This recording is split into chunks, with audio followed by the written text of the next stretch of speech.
Start பண்ணிக்கலாம். Just போன கிளாஸோட, அதாவது நேத்து கிளாஸோட கண்டினியூவேஷன் தான். ஒரு முக்கியமான ப்ராப்ளம் ரிலேட்டட் டு சார்ஜ்ல பார்க்கணும். பார்த்துட்டா நம்ம அடுத்த டைட்டிலுக்குள்ள போயிடலாம். ஸோ நேத்து சார்ஜ்னா என்ன, பாசிட்டிவ் சார்ஜ்னா என்ன, நெகட்டிவ் சார்ஜ்னா என்ன, சார்ஜோட ப்ராப்பர்ட்டிஸ் என்னென்ன, நம்ம புக்ல சில்கையும் கிளாஸையும் ரப் பண்ணா சார்ஜஸ் ப்ரொடியூஸ் ஆயிருக்குன்னு சொல்லுவாங்க. ஆனா எப்படின்னு சொல்லியிருக்க மாட்டாங்க. ஆனா அது எப்படிங்கிறத டீட்டெயில்டா நம்ம என்ன பண்ணியாச்சு, டிஸ்கஸ் பண்ணியாச்சு. ஆல்ரெடி 2 ப்ராப்ளம் கம்ப்ளீட் பண்ணிருக்கோம். தேர்ட் ப்ராப்ளம் எழுதிக்கங்க, இம்பார்ட்டன்ட் போட்டுக்கங்க.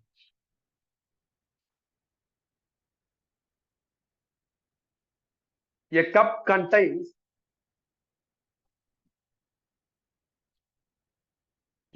contains 250 gram of water. 250 gram of water. The number of positive charges. The number of positive charges present in the cup of water is. Present in the cup of water is.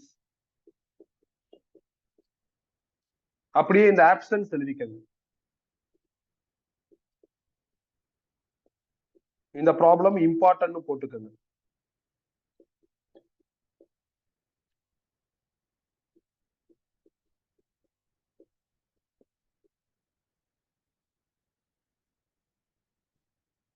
இந்த question board எக்ஸாம்லயும் நிறைய time வந்திருக்கு, என்ட்ரன்ஸ்லயும் நிறைய time வந்திருக்கு. இந்த question இதே question கிடையாது, இந்த பேட்டர்ன்ல நிறைய டைம் ரிப்பீட் ஆயிருக்கு.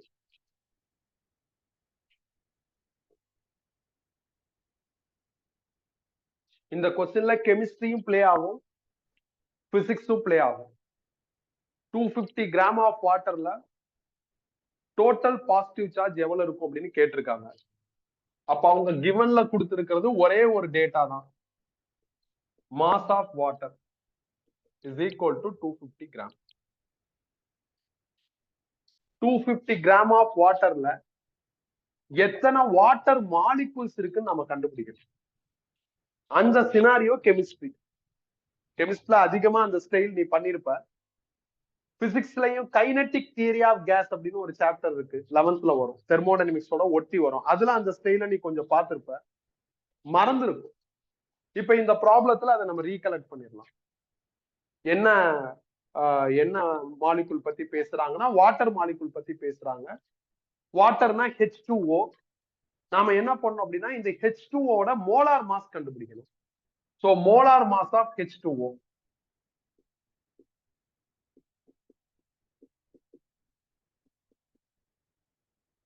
என்ன வரும்? ஹைட்ரஜனோட மோலார் மாஸ் வந்து 1, H2 இருக்கிறதுனால 2. ஆக்சிஜனுக்கு மோலார் மாஸ் என்ன அப்படின்னா 16. நீங்க மாஸ் நம்பர்னு ஒண்ணு படிச்சிருப்பீங்கல்ல, அந்த மாஸ் நம்பர் தான் மோலார் மாஸோட நம்பர். ரெண்டையும் ஆட் பண்ணா உங்களுக்கு 18 வருது. மோலார் மாஸோட யூனிட் வந்து கிலோகிராம் மோல் இன்வர்ஸ். இதுதான் மோலார் மாஸோட SI யூனிட். பட் நம்ம இங்க எடுத்திருக்கிற நம்பர் வந்து கிராம்ல இருக்கும், அதனால கிராம் மோல் இன்வர்ஸ். ஓகே தானே? இது என்ன ஈக்குவேஷன் அவங்க சொல்றாங்களோ இல்ல என்ன மாலிகூல் சொல்றாங்களோ அதோட மாஸ் நம்பரை பேஸா வச்சுக்கிட்டு நீ மோலார் மாஸ் கண்டுபிடிச்சு எதுல எழுதணும், கிராம் மோல் இன்வர்ஸ்னு யூனிட் எழுதிடணும். ஆக்சுவலா கிலோகிராம்ல எழுதணும், பட் நம்ம அப்டைன் பண்ற நம்பர் வந்து கிராம் ஃபார்மெட்ல இருக்கும், அதனால இந்த மாதிரி எழுதிடணும்.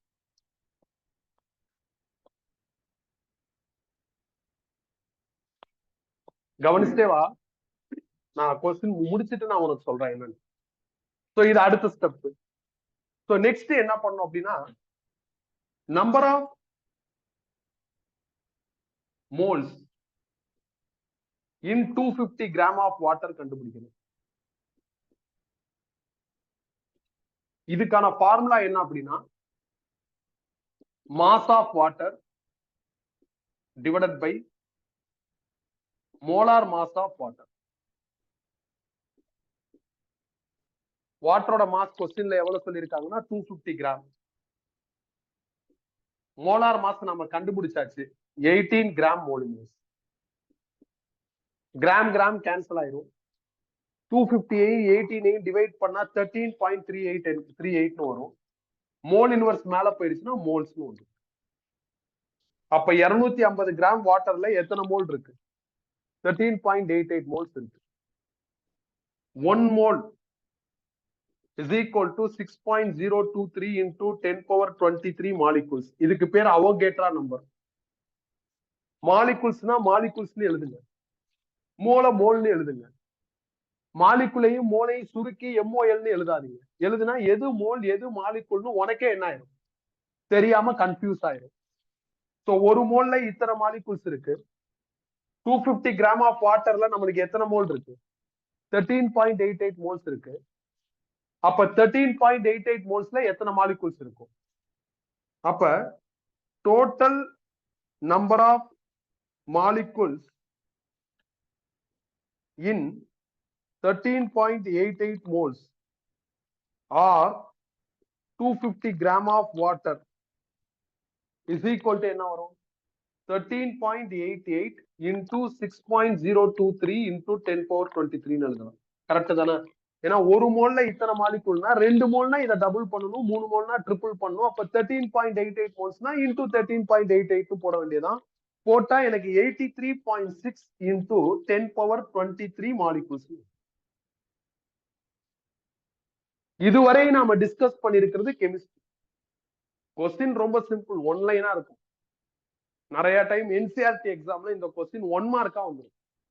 1 மார்க்னால எல்லாரும் ஈஸியா பண்ணிடலாம்னு நினைப்பாங்க. ஆனா அது 1 மார்க் கிடையாது. இது ஒரு பெரிய கேள்வி. 250 கிராம் வாட்டர்ல எவ்வளவு பாசிட்டிவ் சார்ஜ் இருக்குன்னு கேட்டிருக்காங்க. முதல்ல 250 கிராம் வாட்டர்ல எத்தனை வாட்டர் மாலிகுல்ஸ் இருக்குன்னு நம்ம கண்டுபிடிக்கணும். அதை தான் இப்ப முடிச்சிருக்கோம். அப்ப அவங்க கிவன்ல கொடுத்திருக்கிறது 250 கிராம் ஆஃப் வாட்டர். இதுல எத்தனை மாலிகுல்ஸ் இருக்குன்னு கண்டுபிடிக்கணும். அதுக்கு எனக்கு மோலார் மாஸ் வேணும். கெமிஸ்ட்ரி படிச்சுட்டா இந்த மோலார் மாஸ் கண்டுபிடிக்கிறதுல நாலேஜ் வந்துடும். மோலார் மாசையும் கிவன்ல இருக்கிற மாசையும் நீங்க ப்ராப்பரா டிவைட் பண்ணா எத்தனை மோல் இருக்குன்னு தெரிஞ்சிடும். மோல் தெரிஞ்சிருச்சுன்னா எத்தனை மாலிகுல்ஸ்ங்கிறத ஈஸியா கண்டுபிடிச்சிடலாம். ஏன்னா மோலையும் அவகேட்ரா நம்பரையும் மல்டிப்ளை பண்ணா உங்களுக்கு என்ன கிடைச்சிடும்? டோட்டல் நம்பர் ஆஃப் மாலிகுல்ஸ் கிடைச்சிடும். இது ஒரு சைடு. இப்ப அடுத்த சைடு போ. ஒரு H2O எத்தனை புரோட்டான்ஸ் இருக்குன்னு கண்டுபிடிக்கணும். நம்பர் ஆஃப் புரோட்டான்ஸ், ஏன்னா புரோட்டான் தான positive charge. So number of protons in 1 H2O molecule.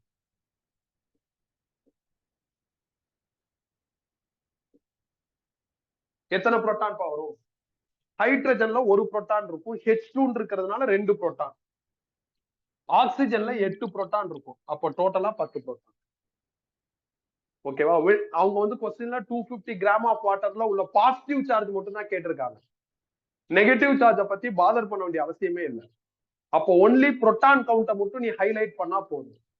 அதுல ஒரு வாட்டர் மாலிகுலோட புரோட்டான் கவுண்ட்டை நான் இப்ப எடுத்திருக்கேன். ஒரு வாட்டர் மாலிகுல்ல எத்தனை புரோட்டான் இருக்குன்னா 10 புரோட்டான் இருக்கு. இப்ப இந்த ஒரு வாட்டர் மாலிகுலோட சார்ஜ் வேல்யூ கண்டுபிடிக்கணும். அது அடுத்த step. Charge value of 1 water H2O molecule என்னப்பா வரும்? சார்ஜ் வேல்யூ கண்டுபிடிக்கிறதுக்கான ஃபார்முலா நேற்று கிளாஸ்ல தான் பார்த்தோம். Q is equal to NE. Only positive சார்ஜ்னா இங்க நம்பர் ஆஃப் புரோட்டான்ஸ் போட்டா போதும். ஒரு வாட்டர் மாலிகுல்ல எத்தனை புரோட்டான் இருக்கு? 10 புரோட்டான் இருக்கு. அப்ப 10. ஈயோட வேல்யூ என்னப்பா? 1.6 into 10 power minus 19 coulomb. Multiply பண்ணா 16 into 10 power minus 19 கூலும். இப்ப நாம அப்டைன் பண்ணிருக்கிறது ஒரு வாட்டர் மாலிகுலுக்கான சார்ஜ் வேல்யூ. இங்க நாம எழுதியிருக்கிறது ஒரு வாட்டர் மாலிகுலுக்கான நம்பர் ஆஃப் புரோட்டான்ஸ். மொத்தம் எத்தனை மாலிகுல் இருக்குன்னா திஸ் மச் ஆஃப் மாலிகுல்ஸ் இருக்கு. அப்ப டோட்டல் சார்ஜ் வேல்யூ என்னவா இருக்கும்? இந்த மாலிகுலையும் ஒரு மாலிகுலுக்கான சார்ஜ் வேல்யூவை மல்டிப்ளை பண்ணா என்ன கிடைச்சிடும்? Total charge value of 250 gram of water கிடைச்சிரும். அப்ப total positive charge value of 250 gram of water is equal to 83.6 into 10 power 23 molecules into one மாலிகுலுக்கான charge value 16 into 10 power minus 19. Solve பண்ணா 1.34 into 10 power 7 வந்துடும். இதான் எல்லா ஸ்டெப்புமே ஈஸியா தான் இருக்கும், ஆனா மறந்துடும். எதுக்கு அடுத்து எதை பண்ணணுங்கிற குழப்பம். ஓகே தானே? இப்ப நான் ஒரு வாட்டர் மாலிகுல் என்னோட சார்ஜ் வேல்யூவை கண்டுபிடிச்சிட்டேன். என்னைய மாதிரியே எத்தனை பேர் இருக்காங்கன்னு தெரிஞ்சா மல்டிப்ளை பண்ணா ஃபைனல் ஆன்சர் வந்துடும். இதான் க்ளூ. அப்போ ஒரு வாட்டர் மாலிகுலோட சார்ஜ் வேல்யூ கண்டுபிடிக்கிறது ஒரு தனி ட்ராக்கா இருக்கு. என்னைய மாதிரியே எத்தனை மாலிகுல்ஸ் இருக்காங்கன்னு கண்டுபிடிக்கிறது ஒரு தனி ட்ராக்கா இருக்கு. இப்ப நான் இதே இப்படி கேட்டா செம ஈஸி.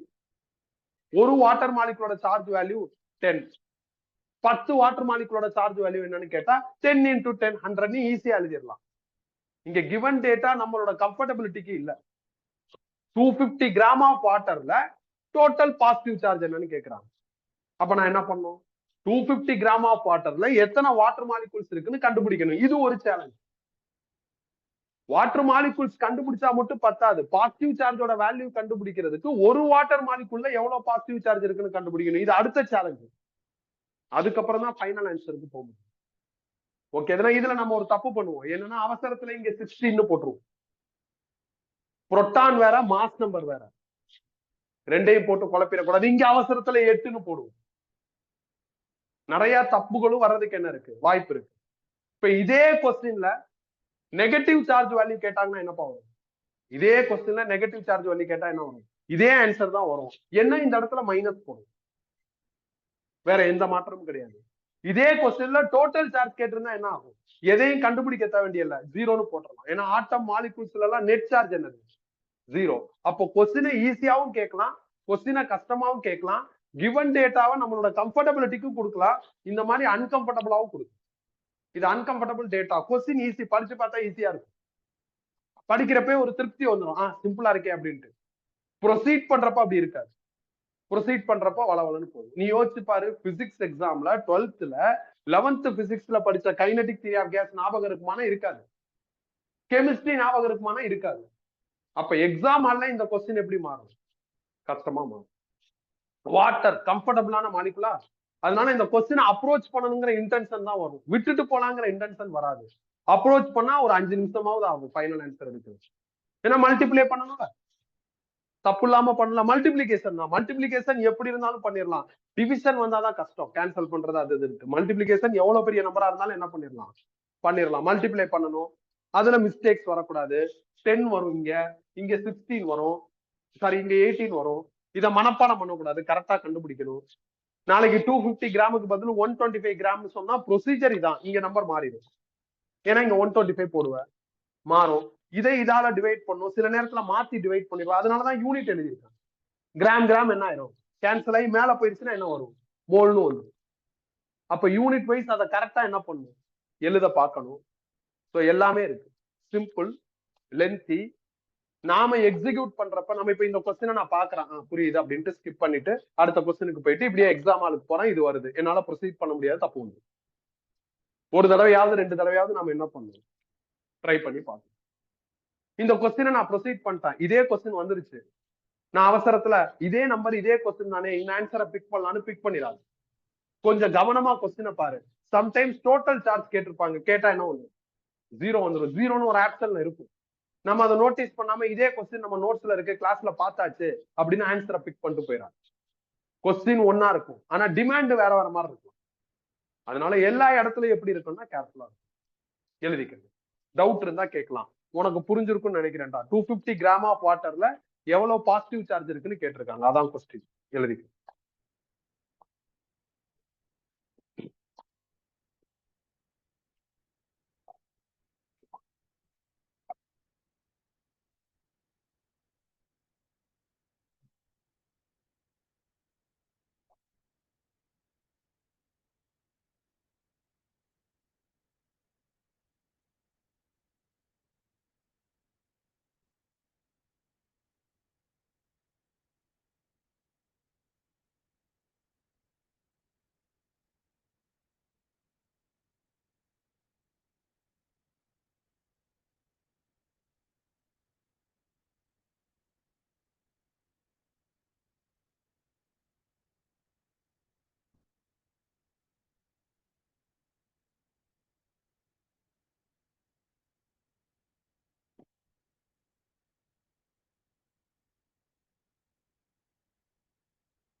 டவுட் இருந்தா கேட்கலாம். டவுட் எதுவும் வராது. ஆனா எக்ஸாம் ஹால்ல எனக்கு தெரிஞ்சு நல்லா படிக்கிற பசங்களே இந்த கொஸ்டின்ல என்ன ஆயிடுவானா ஸ்ட்ரகிள் ஆயிடும். ஒரு மாதிரி கன்ஃபியூஸ் ஆகி ஸ்ட்ரக் ஆகி நின்றுடுவான். ஸ்டேஜா பிரிச்சுக்கோ. மொத்தம் 3 ஸ்டேஜ். நம்பர் ஆஃப் மாலிகூல்ஸ் கண்டுபிடிக்கிறது ஒரு ஸ்டேஜ், ஒரு மாலிகூலோட சார்ஜ் கண்டுபிடிக்கிறது 2வது ஸ்டேஜ், ரெண்டையும் மெர்ஜ் பண்ணி ஃபைனல் ஆன்சர் வர்றது 3வது ஸ்டேஜ்.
நெக்ஸ்ட் போலாமா?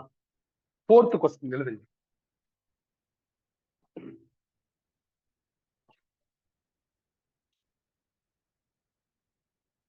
when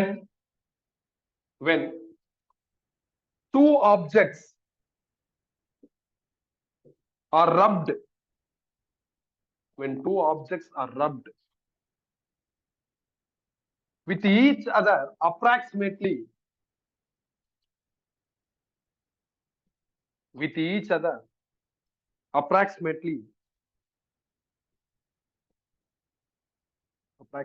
a charge of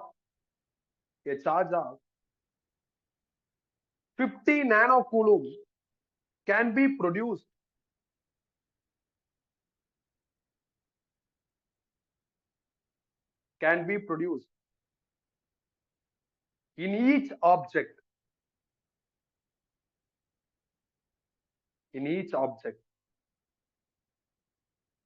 Calculate the number of electrons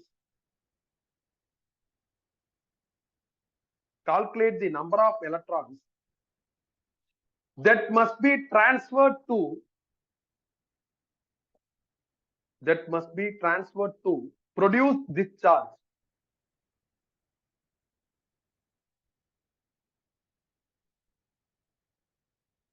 Question ஒரு தடவை ரீட் பண்றேன், செக் பண்ணிக்கங்க. When 2 objects are rubbed with each other, approximately a charge of 50 nanocoulomb can be produced in each object.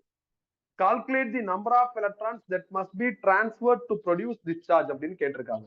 இது ரொம்ப சிம்பிளான ஒரு one line question தான்ப்பா.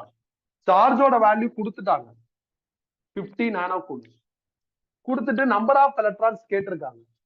நான் போன கிளாஸ்ல இருந்து உனக்கு தெளிவா சொல்லிக்கிட்டு வரேன். என்ன சொன்னேன்?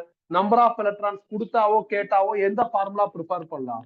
Q is equal to NE prepare பண்ணலாம். இதுல இருந்து N கண்டுபிடிச்சா Q by E வந்துரும். Q50 nano coulomb. நானோனா 10 power -9 கூலும். அப்ப வில் பண்ணுங்க. Qக்கு பதில் 50 into 10 power -9. ஈயோட வேல்யூ 1.6 into 10 power -19. 50ஐயும் 1.6 டிவைட் பண்ணா 31.25 வந்துடும். இதை கேன்சல் பண்ணா 10 power -10 கீழே வரும். மேல போயிடுச்சுன்னா 10 power +10 எலக்ட்ரான்ஸ். அப்ப ரெண்டு ஆப்ஜெக்ட ரப் பண்றப்ப என்ன ஆகுது? இந்த எலக்ட்ரான் ஏதோ ஒரு ஆப்ஜெக்ட்ல இருந்து இன்னொரு ஆப்ஜெக்டுக்கு என்ன ஆயிருக்கு? டிரான்ஸ்பர் ஆயிருக்கு அப்படின்னா அவ்வளவுதான். இவங்க சொல்ற கொஸ்டினே உனக்கு புரியும். எந்த பிரச்சனையும் என்ன ஆகாதுன்னா வராது. ஏன்னா சில்கையும் கிளாஸையும் ரப் பண்ணா என்ன நடக்குங்கிறத நுணுக்கமா படிச்சுட்டோம். அதனால கன்ஃபியூஸ் ஆகுறதுக்கு வாய்ப்பு இல்லை. இது என்ட்ரன்ஸ்ல வந்த கொஸ்டின். ப்ரீவியஸ் கொஸ்டின் போர்டு எக்ஸாம்ல வந்தது. சம்டைம்ஸ் போர்டு எக்ஸாம் வந்து என்ட்ரன்ஸோட காம்ப்ளெக்ஸா இருக்கும். அதனால நம்ம என்ட்ரன்ஸ் லெவலுக்கு படிக்கணும். ஜேஇ நீட் லெவலுக்கு படிச்சாதான் போர்டு எப்படி இருக்கும், ஈஸியா இருக்கும் எழுதிக்க.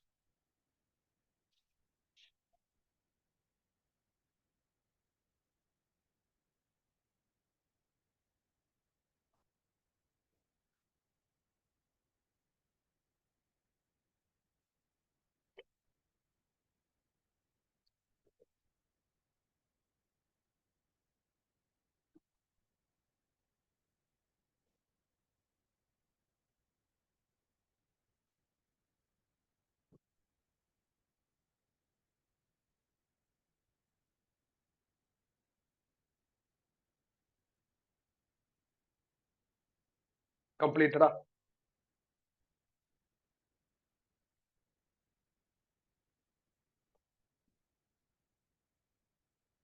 ரெண்டு பிளஸ் சார்ஜ் நியர்பைல இருக்கு, என்ன ஆகும்? ரிப்பல் ஆகும். ரெண்டு மைனஸ் நியர்பைல இருந்தாலும் என்ன ஆகும்? ரிப்பல் ஆகும். ஒரு பிளஸ் மைனஸோ இல்ல ஒரு மைனஸ் பிளஸோ நியர்பைல இருந்தா என்ன ஆகும்னா அட்ராக்ட் ஆகும். லைக் சார்ஜஸுக்கு அக்ராஸா ரிப்பல்சிவ் எஃபெக்ட் இருக்கு. அன்லைக் சார்ஜஸுக்கு அக்ராஸா அட்ராக்டிவ் எஃபெக்ட் இருக்கு. இதை நம்மளால உணர முடியும்னு நேற்று கிளாஸ்லயே சொல்லியிருந்தேன். ரெண்டு பிளஸ் பிளேட் இல்ல ஒரு பிளஸ் ஒரு மைனஸ் பிளேட் எடுத்துட்டு போனா எய்தர் ரிப்பலோ அட்ராக்டோ ஆகுறப்ப நம்ம கையும் அதுக்கு தகுந்த மாதிரி நவுரும். அதை கையில பிடிச்சிருந்தா கையும் நவுரும். நம்மளால ஈஸியா என்ன பண்ண முடியும்னா இந்த ரிப்பல்சிவ் ஆர் அட்ராக்டிவ் எஃபெக்டை ரெகக்னைஸ் பண்ண முடியும், ஃபீல் பண்ண முடியும். எப்படி நம்மளால ஃபீல் பண்ண முடியுதோ அதே மாதிரி கூலும் அப்படிங்கிற ஒரு சயின்டிஸ்டுக்கும் இது ஃபீல் ஆகுது. லைக் சார்ஜஸ்க்கு அக்ராஸா ரிப்பல்சிவ் எஃபெக்ட் இருக்கு, அன்லைக் சார்ஜஸ்க்கு அக்ராஸா அட்ராக்டிவ் எஃபெக்ட் இருக்குன்னு அவரும் ஃபீல் பண்றாரு. ஃபீல் பண்ணிட்டு கொஞ்சம் மாத்துறாரு. அந்த எஃபெக்ட்னு சொல்லாம ஃபோர்ஸ்னு சொல்றாரு. Like charge will have repulsive force, unlike charge will have attractive forceனு சொல்றாரு. சொல்லிட்டு அதோட நிறுத்தாம அந்த ஃபோர்ஸை கால்குலேட் பண்றதுக்கு ஒரு சூப்பர் ஃபார்முலாவும் கொடுக்கிறாரு. அந்த ஃபார்முலாவை தான் நாம கூலும்ஸ் லா அப்படிங்கிற டைட்டில் கீழே படிக்க போறோம். அப்ப எலக்ட்ரோஸ்டாட்டிக்ஸ்ல மேஜர் டைட்டில் என்ன அப்படின்னா கூலும்ஸ் லா. கூலும்ஸ் லால நாம அப்டைன் பண்ற ஃபோர்ஸுக்கு எலக்ட்ரோஸ்டாட்டிக் ஃபோர்ஸ்னு ஒரு அடிஷனல் நேம் இருக்கு. ஏன் இந்த நேம்ல இத கால் பண்றாங்க, இதுக்கான காரணத்தையும் நாம கண்டுபிடிப்போம். ஆனா ஒரு 10 ப்ராப்ளம்ஸ்க்கு மேல டிஸ்கஸ் பண்ணிட்டு கண்டுபிடிப்போம். இனிஷியலா கண்டுபிடிக்க மாட்டோம். இனிஷியலா இதுக்கு பேர் என்னது? எய்தர் கூலும்ஸ் லா. இதுல உருவாகிற ஃபோர்ஸுக்கு எலக்ட்ரோஸ்டாட்டிக் ஃபோர்ஸ்னு பேர். கூலும் நிறைய சார்ஜ் எல்லாம் பிகினிங்ல எடுத்துக்கல, ரெண்டு சார்ஜ் தான் எடுத்துக்கலாம். சோ ரெண்டு சார்ஜும் பாயிண்ட் சார்ஜ். ஒரு சார்ஜை நான் Q1 எழுதுனா இன்னொன்னு Q2 எழுதுறேன். நாம ஆரம்பத்துல நிறைய சார்ஜஸ் இருக்கிற மாதிரி கூலும்ஸ் லாவுக்குள்ள போக கூடாது. இது ஃபர்ஸ்ட் ரெஸ்ட்ரிக்ஷன். இனிஷியலா அப்படி பண்ணக்கூடாது. ஆல்சோ பாயிண்ட் சார்ஜ் தான் எடுத்துக்கிறோம்.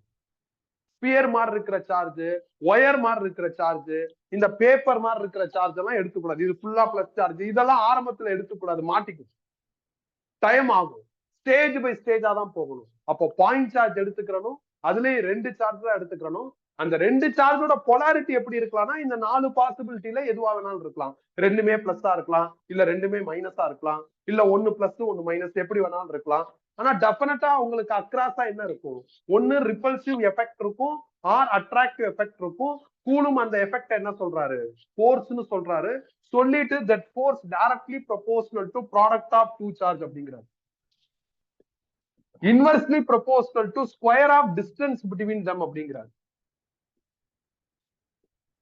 ஸ்டேட்மெண்ட் இருக்கும் கூலும்ஸ் லாவுக்கு கீழே. அந்த ஸ்டேட்மெண்ட்டை தான் நான் மேத்தமெட்டிக்கலா காமிச்சிருக்கேன். Directly proportional to product of two charge, inversely proportional to square of distance between them அப்படின்னு ஸ்டேட் பண்றாரு. அந்த ஸ்டேட்மெண்ட் கீழே நாம இப்படி எழுதலாம்.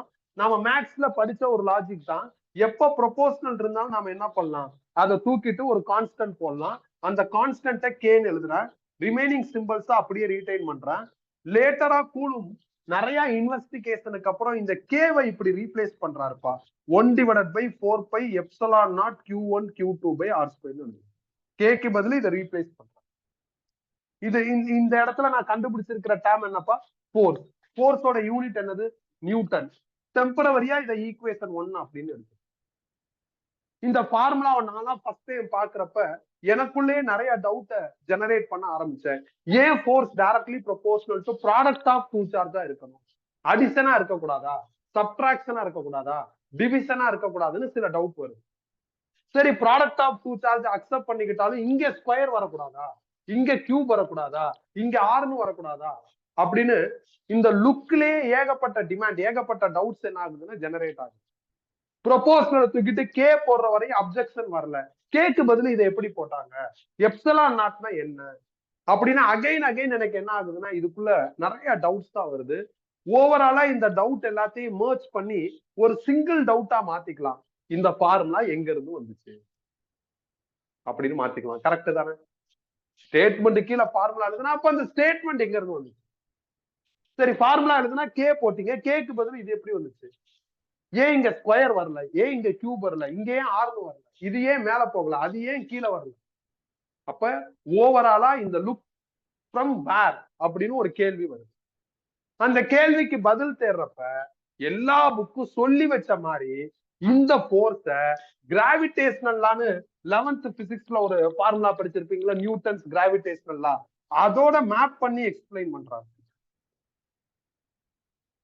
ப்ராடக்ட் ஆஃப் டூ மாஸ் மாதிரியே product of two charge, distance between two மாஸுக்கான ஸ்கொயர் வெர்ஷனோட இன்வெர்ஸ் மாதிரியே இங்கேயும் டிஸ்டன்ஸ் பிட்வீன் டூ சார்ஜுக்கான ஸ்கொயர் வெர்ஷனோட இன்வெர்ஸ். இதுல எப்படி ப்ரொபோஷனலை தூக்கிட்டு ஒரு கான்ஸ்டன்ட்டோ அதே மாதிரி ஒரு கான்ஸ்டன்ட். இந்த ஃபார்முலா வந்து எந்த ஃபார்முலா, கூலும் ஃபோர்ஸ்ல இருக்கிற இந்த ஃபோர்ஸ் ஃபார்முலா நியூட்டன் கண்டுபிடிச்ச கிராவிடேஷனல் ஃபோர்ஸ் ஃபார்முலா மாதிரியே இருக்கு அப்படின்ட்டு இதை காமிச்சு இதை ஒத்துக்க வைக்கிறாங்க, நம்மள கன்வின்ஸ் பண்றாங்க. நீ யோசிச்சு பாரு, இந்த ஃபார்முலா எப்படி வந்துச்சு. 11th படிச்சோம். 11th டீச்சர் என்ன சொல்லுவாங்க, இந்த ஃபார்முலா வரப்ப நீ 9th படிச்சிருப்ப அப்படிமா.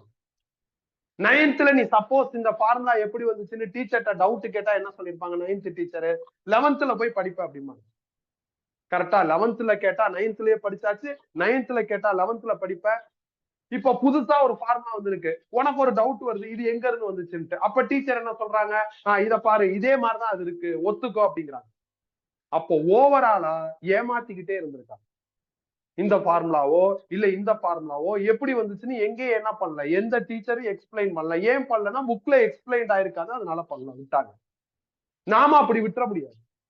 நாம ஒண்ணு இது எப்படி வந்துச்சுன்னு கண்டுபிடிக்கணும். கண்டுபிடிச்சுட்டா நாம என்ன பண்ணலாம், இதே மாதிரிதான் இதுன்னு ஒத்துக்கலாம்.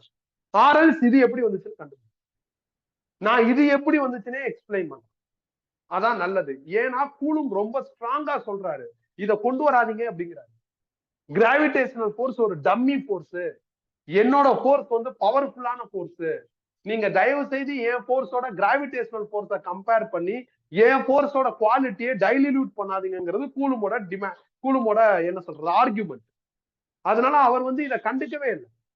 புக் ஆத்தர்ஸ் தான் என்ன பண்றாங்க, இதை எக்ஸ்பிளைன் பண்ண முடியாம ஸ்ட்ரகிள் ஆகுறப்ப இதை வச்சு அதையும் கம்பேர் பண்ணி ஒரு டேபிள் மாதிரி போட்டு இதுல இதுக்கு ப்ரொபோஷனல், இதுல இதுக்கு ப்ரொபோஷனல், இதுல இதுக்கு இன்வெர்ஸ்லி, அதுல அதுக்கு இன்வெர்ஸ்லின்னு மேப் பண்ணி நம்மளை ஏமாத்துறாங்க. டோட்டலா வேற. இது சார்ஜ் ரிலேட்டடான ஃபோர்ஸ், இது மாஸ் ரிலேட்டடான ஃபோர்ஸ். இப்ப 2 சார்ஜ் எடுத்திருக்கப்பா, சார்ஜுக்கு மாஸ் இருக்குமா இருக்காதா, இருக்குல்ல. அப்ப மாஸ் ரிலேட்டடான ஃபோர்ஸும் கூலும் ஃபோர்ஸோட உள் பகுதியில இருக்க வாய்ப்பு இருக்குல்ல. இப்ப நான் ஒரு சார்ஜ் நீ ஒரு சார்ஜ், சார்ஜா யோசிச்சா இந்த ஃபோர்ஸ், நான் ஒரு மாஸ் நீ ஒரு மாஸ்னா இந்த ஃபோர்ஸ் வரும். மாசா யோசிக்கிறப்ப சார்ஜ் இருக்குன்னு அவசியம் இல்ல. ஆனா சார்ஜா யோசிக்கிறப்ப கண்டிப்பா என்ன இருக்கும்? மாஸ் இருக்கும். அப்ப கூலும்ட் அந்த கேள்வியை வைக்கிறாங்க. நீங்க சார்ஜ் ரிலேட்டடான ஃபோர்ஸ்னு சொல்றீங்க. எல்லா சார்ஜுக்கும் மாஸ் இருக்கும். அப்ப மாஸ் ரிலேட்டடா ஒரு கிராவிடேஷனல் ஃபோர்ஸும் உள்ள வருமே அப்படின்னு ஒரு கொஸ்டினை ரைஸ் பண்றாங்க. கூலும் தெளிவா சொல்றாரு, இது டம்மிங்கிறாரு, இது இன்எஃபெக்டிவ், என்னோடது பவர்ஃபுல்லுங்கிறாரு. அப்படி கூலும் டோட்டலா ரெஃப்யூஸ் பண்ண ஒரு கோர்ஸை எடுத்துக்கிட்டு கம்பேர் பண்ணி இதே மாதிரிதான் இது இருக்குன்னு நம்ம ஒத்துக்கிட்டு போனா அது முட்டாள்தனம். நாம கண்டிப்பா என்ன பண்ணணும், இது எப்படி வந்துச்சுன்னு கண்டுபிடிக்கணும். எப்படி கண்டுபிடிக்கிறது? புக்ல இல்ல, அப்ப எப்படி கண்டுபிடிக்கிறது? இதை கண்டுபிடிச்சது கூலும் தானே. அப்ப அவரோட ஹிஸ்டரி எடுத்து பார்த்தோம்னா கண்டிப்பா என்ன ஆகும், இதை எப்படி அவர் கண்டுபிடிச்சாருங்கிற ஏதாவது ஒரு ஹிண்ட் இருக்கும். நான் எடுத்து படிச்சிருக்கேன். அவர் ரொம்ப தெளிவா சொல்றாரு, அவர் ஆரம்பத்துல இந்த ஃபார்முலாவை கண்டுபிடிக்கல. அவர் ஆரம்பத்துல 2 சார்ஜ் எடுத்துக்கிட்டு எக்ஸ்பிரிமெண்டல் செட்டப்ல வைக்கிறாரு. எக்ஸ்பிரிமெண்டல் செட்டப்ல வைக்கிறப்ப அந்த 2 சார்ஜுக்கு அக்ராஸா சம் ஃபோர்ஸ் என்ன ஆகுதுன்னா ரெகனைஸ் ஆகுது. அது அவரோட மீட்டர்ஸ்லயோ இல்ல அவரோட இண்டிகேட்டர்லயோ டிஸ்பிளே ஆகுது. 2 சார்ஜை வைக்கிறாரு. இப்ப நான் Q1 நீ Q2. கூலும் சொல்ற இடத்துல போய் நாம உட்கார்ந்துடணும். அவரோட லேப்ல அவரோட செட்டப்ல நாம உட்கார்ந்துடணும். நானும் பிளஸ் நீயும் பிளஸ்னா என்ன ஃபோர்ஸ் வரும்? ரிப்பல்சிவ் ஃபோர்ஸ் வரும். அந்த ஃபோர்ஸ் ஒரு நம்பர் தானே.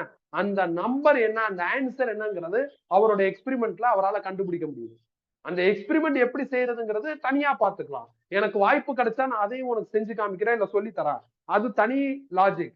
பட் அவரோட லேப்ல அவரோட செட்டப்ல நீங்க 2 சார்ஜ் Q1 Q2 வச்சிடணும். 2 சார்ஜை வச்சதுக்கு அப்புறம் டிஸ்டன்ஸ் ஈஸியா மெஷர் பண்ணலாமா? இதையும் மெஷர் பண்ணிடணும். அப்ப 6 Q1 Q2 இது எல்லாமே நோன் டேட்டா. இது எல்லாத்தையும் அவரோட செட்டப்ல வச்சுட்டா either attractive or repulsive force calculate ஆகுது, அது டிஸ்பிளேல தெரியுது, அதையும் அவர் கண்டுபிடிச்சார். இப்படி பிராக்டிகலா ஃபைனல் ஆன்சர் என்ன பண்றாரு, அப்டைன் பண்றாரு. அப்டைன் பண்ணிட்டு சும்மா இல்ல, Q1 சேஞ்ச் பண்றாரு, Q2 மாத்தல, R மாத்தல. இப்ப புதுசா வர ஃபோர்ஸ் என்னன்னு கண்டுபிடிக்கிறாரு. அடுத்து Q2 சேஞ்ச் பண்றாரு, R மாத்தல, Q1 மாத்தல. இப்ப புதுசா வர ஃபோர்ஸ் வேல்யூ என்னன்னு கண்டுபிடிக்கிறாரு. அடுத்து Q1 Q2 சேஞ்ச் பண்ணல, R சேஞ்ச் பண்றாரு. இப்ப என்ன ஃபோர்ஸ் வருதுன்னு கண்டுபிடிக்கிறாரு. அப்ப ரிப்பீட்டடா ஒரே எக்ஸ்பிரிமெண்ட்ல நிறைய சேஞ்சஸை இன்ட்ரோ பண்ணி ஃபைனல் ஆன்சர்ல என்ன சேஞ்சஸ் வருதுங்கிறத மானிட்டர் பண்றாரு. டேட்டாஸையும் டேபிள் பண்ணிட்டே வர்றாரு. அவர் எதை மாத்துறாருன்னா Q1 மாத்தி பாக்குறாரு, அப்ப என்ன மாதிரி சேஞ்சஸ் வருது. Q2 மாத்தி பாக்குறாரு, அப்ப என்ன மாதிரி சேஞ்சஸ் வருது. ஆர் டிஸ்டன்ஸ் பிட்வீன் 2 சார்ஜ மாத்துறாரு, அப்ப என்ன மாதிரி சேஞ்சஸ் வருதுன்ட்டு கண்டினியூஸா மோர் தென் 1000 டைம்ஸ் எக்ஸ்பிரிமெண்ட்டை ரிப்பீட் பண்றாரு. 1000 டைம்ஸும் அந்த ஆன்சர்ஸ் என்ன பண்றாரு, நோட் பண்ணிட்டே வராரு. அது ஒரு பெரிய டேபிளா மாத்துறாரு. அந்த டேபிள் வந்து ஒரு வால் சைஸுக்கு இருக்கு.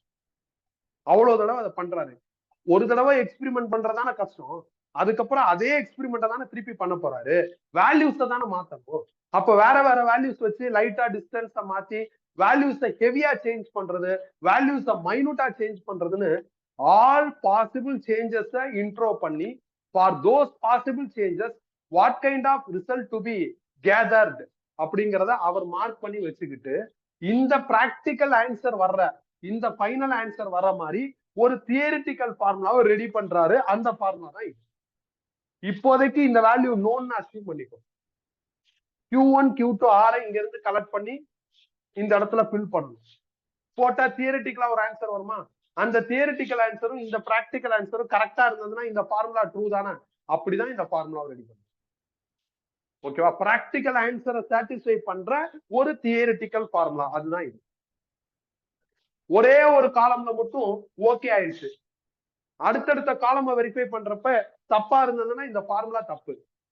அப்ப அவர் டெவலப் பண்ண டேபிள்ல எந்த Q1 Q2 R வேல்யூ போட்டாலும் அதுக்கு பிராக்டிக்கலா என்ன ஆன்சர் வந்ததோ அதே ஆன்சர் தான் என்ன ஆகணும், தியரிட்டிக்கலா வரணும். அப்ப ஒரு நாள்லயோ 2 நாள்லயோ இந்த ஃபார்முலா என்ன இருக்காது, கிடைச்சிருக்காது. டே அண்ட் நைட் ஒர்க் பண்ணிருப்பாரு. ஒர்க் பண்ணி தான் இதை ஃபைனலைஸ் பண்ணிருப்பாரு. ஃபைனலைஸ் பண்ணதுக்கு அப்புறம் ரிவர்ஸ்ல போறாரு. எப்படின்னா இந்த வேல்யூ அவர் சேஞ்ச் பண்ணவே இல்லை. Q1 Q2 R தானே சேஞ்ச் பண்றாரு. அப்ப சேஞ்ச் பண்ணாத வேல்யூவா பொதுவா நம்ம என்ன சொல்லலாம், கான்ஸ்டன்ட் சொல்லலாம். அதனால இதை தூக்கிட்டு கே போடுறாரு. மேத்ஸ் லாஜிக் படி கான்ஸ்டன்ட் இருந்ததுன்னா அதை தூக்கிட்டு என்ன பண்ணலாம், ப்ரொபோஷனல் போடலாம். போட்டுட்டு ஸ்டேட்மெண்ட் எழுதுறாரு. நாம எல்லாரும் என்ன பண்றோம், தப்பா படிக்கிறோம். எப்படி, ஸ்டேட்மெண்ட் ஃபார்முலா டெவலப்மெண்ட் அப்படின்னு படிக்கிறோம். ஆனா ரியாலிட்டி என்னது, ரிவர்ஸ்ல இருக்கு. இப்படிதான் கூலும்ஸ் எல்லாம் உருவானுச்சு. இப்ப நான் உனக்கு சொல்லிட்டேன்னா இன்னும் நல்லா இருக்கும். என்னது, எக்ஸ்பிரிமெண்ட் எப்படி செய்யறது. அதை சொல்லி கொடுத்தா இன்னும் சூப்பரா இருக்கும். பட் நம்ம சிலபஸ் அப்படி ஃப்ரேம் ஆகல, நான் அதனால அதுக்குள்ள போகல. எக்ஸ்பெரிமெண்ட் செய்யறதுனா நான் லெபார்டரி செட்டப்பை கிரியேட் பண்ணும். எனக்கும் அது பிராக்டிக்கலா கஷ்டம், எனக்கு தெரியும். ஆனா எக்ஸ்பிளைன் பண்றது, வச்சு செய்யறது, இதெல்லாம் கொஞ்சம் டிஃபிகல்ட்டான ஒரு ஜானர். அதனால நான் அதுக்குள்ள போகல. எனக்கு டைம் கிடைச்சிச்சுன்னா உனக்கு ஒரு 1 or 2 எக்ஸ்பெரிமெண்ட் ஆகுது மொத்த பிசிக்ஸ்ல செஞ்சுக்காம கரெக்டா போர்ஷன் முடிஞ்சிருச்சுன்னா பார்ப்போம். ஓகே தானே? ஏன்னா நீ ஸ்கூல் லேப்ல காமனா தான் செய்வேன், பல்கா செய்வேன், ஒன்னும் பெருசா புரியாது, கடந்து போயிடுவேன். ஏதாவது ஒரு எக்ஸ்பெரிமெண்டோ 2 எக்ஸ்பெரிமெண்டோ நம்ம சின்சியரா பண்ணோம்னா இன்னும் ஸ்கில் நல்லா டெவலப் ஆகும். அதை தனியா பார்ப்போம். இப்படிதான் கூலம்ஸ் எல்லாம் வந்து. இனிமேலும் கூலம்ஸ் எல்லாம் எப்படி வந்துச்சுன்னு யாராவது கேட்டா, இப்ப நான் சொன்னதெல்லாம் சொல்லணும்னு அவசியம் இல்லை. எல்லாரும் சொல்ற மாதிரி இப்படி போயிடலாம்.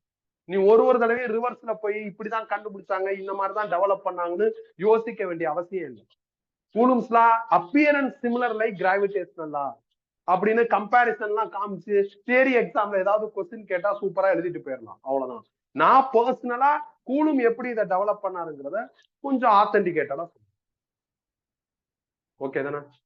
ஒரு செக்மெண்ட் முடிஞ்சிருச்சு. இப்ப அடுத்து என்ன? நாம மூச்சை போட்டு கூலும் இப்படிதான் கூலும்ஸ் லாவை கண்டுபிடிச்சாருன்னு படிச்சிருந்தாலும், இப்ப படிச்ச மாதிரி படிச்சிருந்தாலும், இந்த சிம்பிள் இருக்குல்ல எப்சிலான், அதை பத்தி எந்த கிளாரிட்டி இன்னும் நம்மளுக்கு கிடைக்கல. அப்ப என்னோட அடுத்த பிளான் எப்சிலான் நாட்னா என்னன்னு கண்டுபிடிக்கும். இதுக்கு கூலும் ஒரு பேர் வைக்கிறாரு, பெர்மிட்டிவிட்டி. ஏன் இந்த மாதிரி பேர் வச்சாரு அதையும் கண்டுபிடிக்கலாம். அதை என்னைக்கு கண்டுபிடிக்கிறோமோ அன்னைக்கு இந்த லெசன் முடிஞ்சிச்சு. அப்ப கடைசி கிளாஸ்ல அதை பத்தி பேசுவோம். எனக்கு ஒரு பேர் உனக்கு ஒரு பேர் இருக்கிற மாதிரி எப்சிலான் நாட்டுக்கும் கூலும் ஒரு பேர் வைக்கிறாரு. என் பேருக்கும் உன் பேருக்கும் பேக் சைட்ல ஏதோ ஒரு ரீசன் இருக்குல்ல, மொக்க ரீசனா கூட இருக்கும். இப்ப என் பேர்லாம் எப்படி வச்சாங்கன்னா, எங்க பெரியம்மாவுக்கு இந்த பேர் பிடிச்சிருந்தது அதனால வச்சாங்க. அதுதான் எங்க அம்மா எனக்கு சொல்லியிருக்காங்க. டெக்னிக்கல் ரீசன் கிடையாது. சில பேர் வீட்டுல தாத்தா பாட்டி பேரை மெர்ஜ் பண்ணி எல்லாம் வைப்பாங்க. சில பேர் வீட்டுல குலதெய்வ பேர்லாம் வச்சு வைப்பாங்க, நியூமராலஜி பார்த்து வைப்பாங்க. ஏதோ ஒரு ரீசன் கண்டிப்பா இருக்கும். அதே மாதிரி பெர்மிட்டிவிட்டினா டெஃபினட்டா என்ன இருக்கும், பேக் சைட்ல ஒரு ரீசன் இருக்கும். ரீசனை இப்ப கண்டுபிடிக்கிறதோட லெசன் முடிகிற அன்னைக்கு கண்டுபிடிப்போம். அப்போ உனக்கே இன்னும் நல்லா தெளிவா புரியும். இப்போதைக்கு ஒரு பேர், அதை எப்சிலான் நாட்டுங்கிறது சிம்பிளோட ப்ரொனன்சியேஷன். இது வந்து எப்சிலான் சஃபிக்ஸ்ல 0 இருக்கிறதுனால எப்சிலான் நாட் சிம்பிளோட ப்ரொனன்சியேஷன்.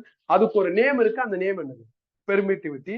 இப்ப பெர்மிட்டிவிட்டினா என்னன்னு கண்டுபிடிக்கணும். அதுக்கு ஈக்குவேஷன் 1ல இருந்து நான் எப்சிலான் நாட்டை கலெக்ட் பண்றேன். கலெக்ட் பண்ணா 1/4π Q1 Q2/r² வரும். இதை வச்சு யூனிட் எழுதுனா 1/4க்கும் பைக்கும் யூனிட் கிடையாது.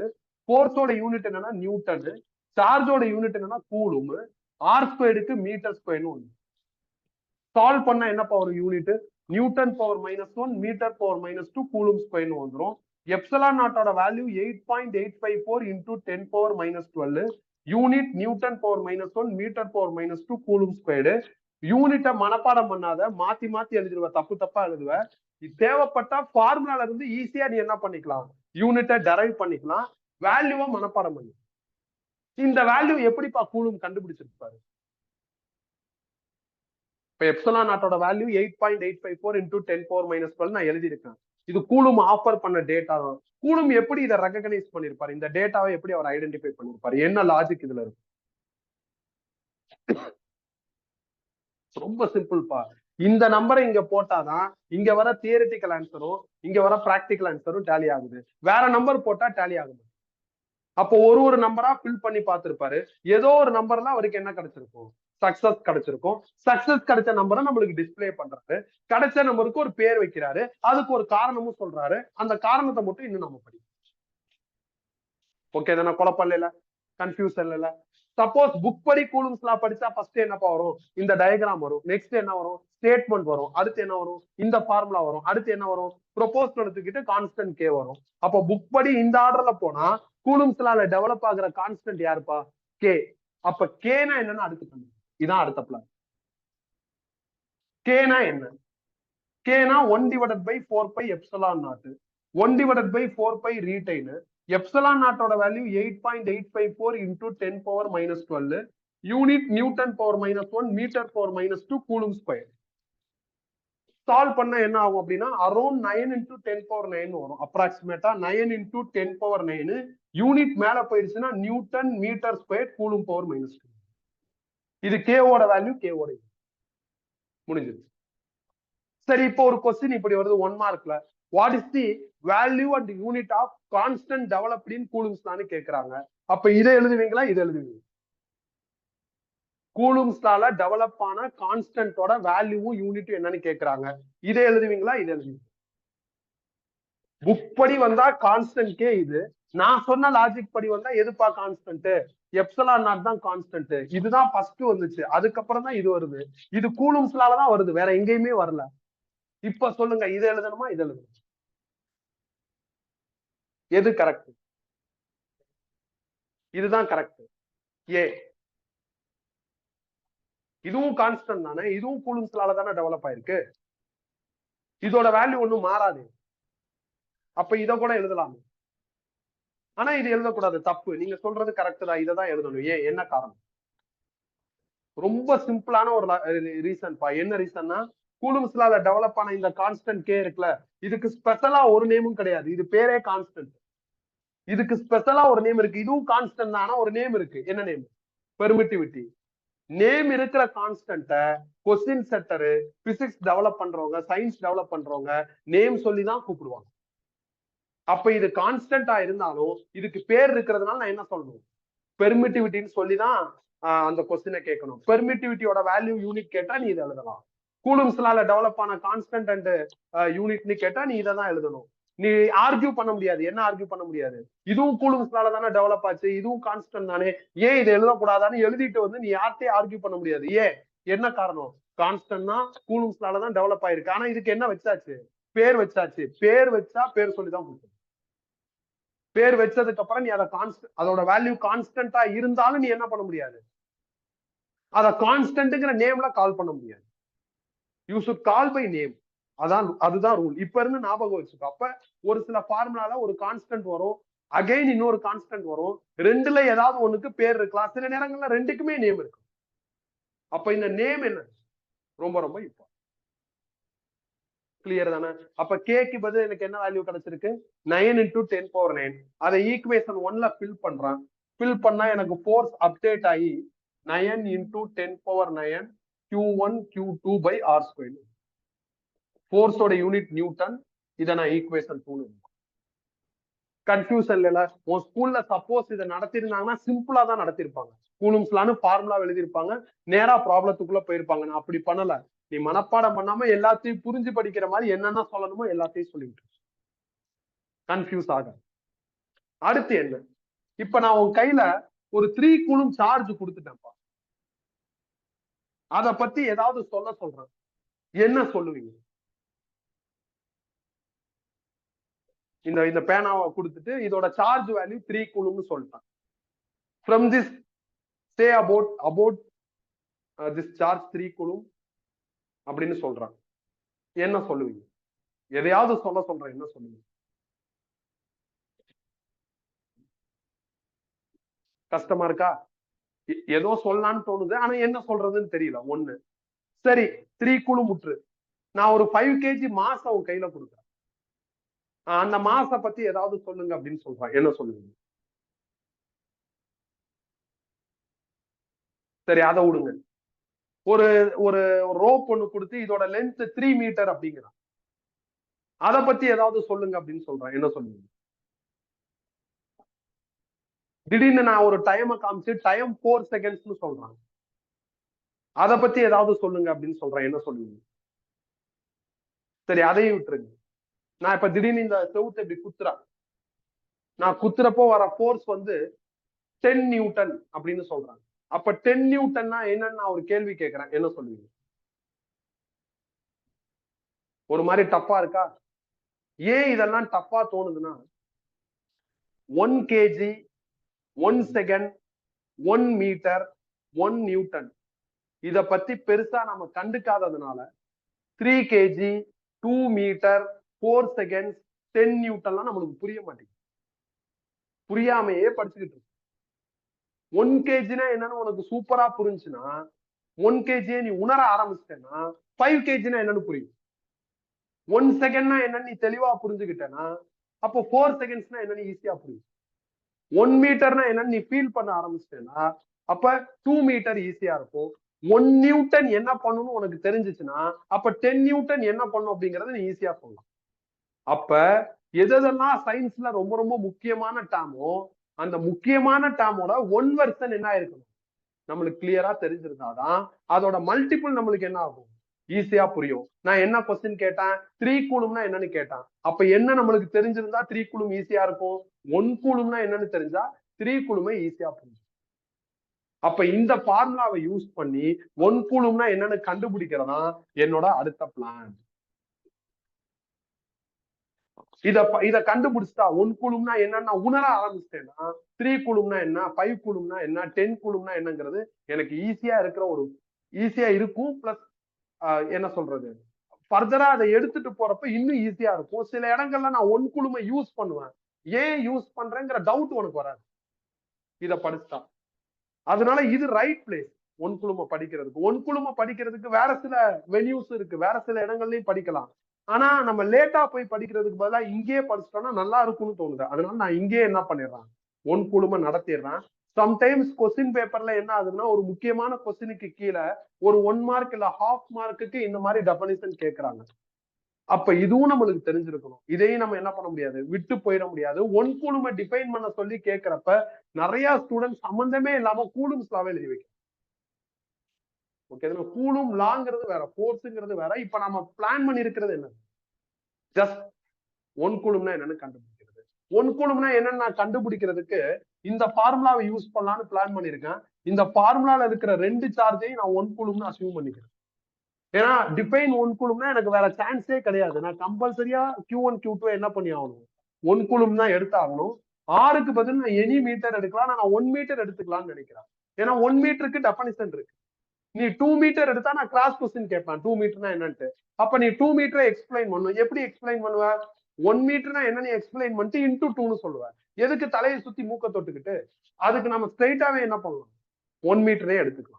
அப்ப Q1 Q2 ஓட வேல்யூ 1 கூலும், ஆரோட வேல்யூ 1 மீட்டர்னு இங்க சப்ஸ்டிடியூட் பண்ணுங்க. பண்ணா என்ன ஆகும் 9 இன்டூ 10⁻9 Q1 1 Q2 1 ஆருக்கு பதில் 1 ஸ்கொயர். அப்ப ஃபைனல் ஆன்சர் 9 இன்டூ 10⁻9 நியூட்டன் வரும். நான் இந்த ஃபோர்ஸோட பிராக்கெட்ல ரிப்பல்சிவ் ஃபோர்ஸ்னு எழுதுறேன். ஏன்பா லைக் சார்ஜ். இன்னொரு வேர்டையும் சேர்த்துக்கிறேன் ஏர் ஆர் வேக்கம் அப்படின்னு ஒரு வார்த்தையை சேர்த்துக்கிறேன். அது என்னன்னு சொல்றேன். இப்ப இந்த பிராக்கெட்ல இருக்கிற கண்டென்ட்டை நான் ஸ்டேட்மெண்டா மாத்தினா எனக்கு 1 கூலுமுக்கான டெஃபினிஷன் கிடைச்சிடும். எப்படி மாத்துறது? நீ எங்க இருந்து வேணாலும் ஆரம்பிக்கலாம். 2 charges in air or vacuum separated by a distance of 1 meter will have a repulsive force of 9 into 10⁻9 Newton. Then the 2 charge must be 1 coulomb. இல்லனா இங்க இருந்து கூட ஆரம்பிக்கலாம். 2 charge will have repulsive force of 9 into 10⁻9 Newton separated by 1 meter apart in air or vacuum. Then the 2 charge is named as 1 coulomb அப்படின்னு சொல்லலாம். நீ எங்க இருந்து வேணாலும் ஆரம்பிக்கலாம், இங்க இருந்து கூட ஆரம்பிக்கலாம். 2 charge to be 1 coulomb if the distance between 2 charges 1 meter apart in air or vacuum will have a repulsive force 9 into 10⁻9 Newton எழுதலாம். உன்னோட டியூட்டி இத ஸ்டேட்மெண்டா மாத்து. எக்ஸாம்ல வெறும் ஸ்டேட்மெண்ட் எழுதினாவே மார்க் கொடுத்துருவாங்க. உனக்கு எழுதுறது கஷ்டமா இருந்ததுன்னா இந்த ஹிண்ட் எழுதிட்டு அதுக்கப்புறம் ஸ்டேட்மெண்ட் நீ எங்க இருந்து வேணாலும் ஆரம்பிச்சு எங்க வேணாலும் முடிச்சுக்கலாம். நீ அந்த வார்த்தைகள் எதையும் மிஸ் பண்ணிடக்கூடாது. ஃபார் எக்ஸாம்பிள் ஏர் ஆர் வேக்கம்ங்கிறது மேண்டேட்டரி. ஏர்னா என்ன? இப்ப இந்த ரூம்ல என்ன இருக்கோ அதான் ஏர். வேக்கம்னா என்ன? இந்த ஏரோட பிரஷர் லோவா இருந்ததுன்னா அதுக்கு பேர் என்னது வேக்கம். தெர்மோடைனமிக்ஸ்ங்கிற சாப்டரை தவிர மித்த எல்லா சாப்டர்லயும் ஏரும் வேக்கமும் ஒண்ணுதான். தெர்மோடைனமிக்ஸ்லயும் கைனடிக் தியரி ஆஃப் கேஸ்லயும் ஏர் வேற வேக்கம் வேற. 12th பிசிக்ஸை பொறுத்தவரை ஏர் அண்ட் வேக்கம் என்னது ஒண்ணுதான்.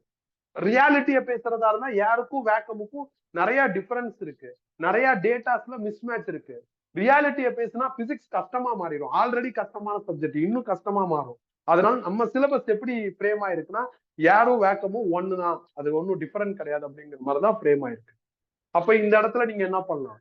இந்த ஹிண்டை யூஸ் பண்ணி 1 கூலுமா டிஃபைன் பண்ணலாம். 2 charges are separated by a distance of 1 meter apart in air or vacuum should have a repulsive force of 9 into 10⁻9 Newton. Then the 2 charges what 1 coulomb. இதான் 1 கூலுமுக்கான. இப்ப நல்லா யோசிச்சு பதில் சொல்லுங்க. ஒன் கூலும் உனக்கு புரியுதா? புரியல. புரியலங்கிறவங்க மட்டும் ஹேண்ட் ரைஸ் பண்ணுங்க. ஒன் குழும டிஃபைன் பண்ண சொல்றேன், ஸ்டேட் ஒன் குழும சொன்னா நீ என்ன பண்ணிடலாம்? இதை வச்சு எழுதி அந்த மார்க்கை வாங்கிடலாம். கரெக்டா? இப்ப திருப்பி நல்லா யோசிச்சு பார்த்தா எது நம்மளுக்கு புரிஞ்சிருக்குன்னா ஒன் குழும மனப்பாடம் பண்ணாம எழுதுறது எப்படிங்கிறதா புரிஞ்சிருக்கு. கரெக்ட் தானே? இப்ப நீ ஈஸியா எழுதிடுவ, மார்க் வாங்கிடுவ, அவ்வளவுதான். இப்போ உன் கையில நான் ஒன் குழும கொடுத்துட்டேன், அது என்ன பண்ணுன்னு கேட்கறான், உன்னால பதில் சொல்ல முடியாது. அப்போ உண்மையே பேசுறதா இருந்தா இன்னும் நம்மளுக்கு ஒன் குழும்னா என்னது என்னன்னு புரியல. எது புரிஞ்சிருக்குன்னா ஈஸியா மார்க் எடுக்கிறதுக்கான வழி தெரியும். இந்த ஹிண்ட்டை வச்சு ஈஸியா எழுதிடலாங்கிற ஐடியா தான் கிடைச்சிருக்கு. எக்ஸாக்டா ஒன் குழும்னா என்னங்கிற ஐடியா என்ன ஆகல, இன்னும் கிடைக்கல. அப்ப அந்த ஐடியா எப்ப கிடைக்கும்? இப்பதானே படிச்சிருக்கோம். இந்த ஒன் குழுமை யூஸ் பண்றப்ப கிடைக்கும். அடுத்தடுத்த டைட்டில் யூஸ் பண்ணுவோம். அப்போ ஒன் குழுமோட இம்பார்ட்டன்ஸ் என்ன, அது என்ன பண்ணுது, அதோட பெனிஃபிட் என்ன அப்படிங்கறதெல்லாம் என்ன ஆகும், புரிய ஆரம்பிக்கும். One குழுமோட benefit தெரிஞ்சிருச்சுன்னா two குழும் three குழுமோட benefits நம்மளுக்கு தெரியாது. ஆல்மோஸ்ட் கூலும்ஸ் எல்லாம் முடிய போகுது. இதுல இன்னும் ஒரே ஒரு ஸ்டேஜ் இருக்கு. இப்ப ஏர் வேக்கம்னு வருதா, அப்ப ரெண்டு சார்ஜ் ஏர்லயோ வேக்கம்லயோ பிளேஸ் ஆயிருக்குன்னு அர்த்தம். கம்பல்சரியா ஏர்லயோ வேக்கம்லயோ தான் சார்ஜஸ் இருக்குன்னு அவசியம் இல்லை. ரெண்டு சார்ஜ் வாட்டர்ல கூட இருக்கு, ரெண்டு சார்ஜ் வந்து பெட்ரோல்ல கூட இருக்கலாம், அப்ப ரெண்டு சார்ஜ் பேப்பருக்குள்ள கூட ஒளிஞ்சுக்கிட்டு இருக்கலாம். அப்ப ரெண்டு சார்ஜ் ஏர்லயோ வேக்கம்லயோ இல்லாம வேற ஏதாவது ஒரு மீடியம்ல இருந்தா அப்போ ஃபோர்ஸை கால்குலேட் பண்றதுக்கு என்ன ஃபார்முலா? இதுதான் ஃபைனல் ஸ்டேஜ். ஏர் ஆர் வேக்கம், அப்போ ஃபோர்ஸை கால்குலேட் பண்றதுக்கு இதான் ஃபார்முலா. சம் அதர் மீடியம், அப்போ ஃபோர்ஸை கால்குலேட் பண்றதுக்கு இதான் ஃபார்முலா.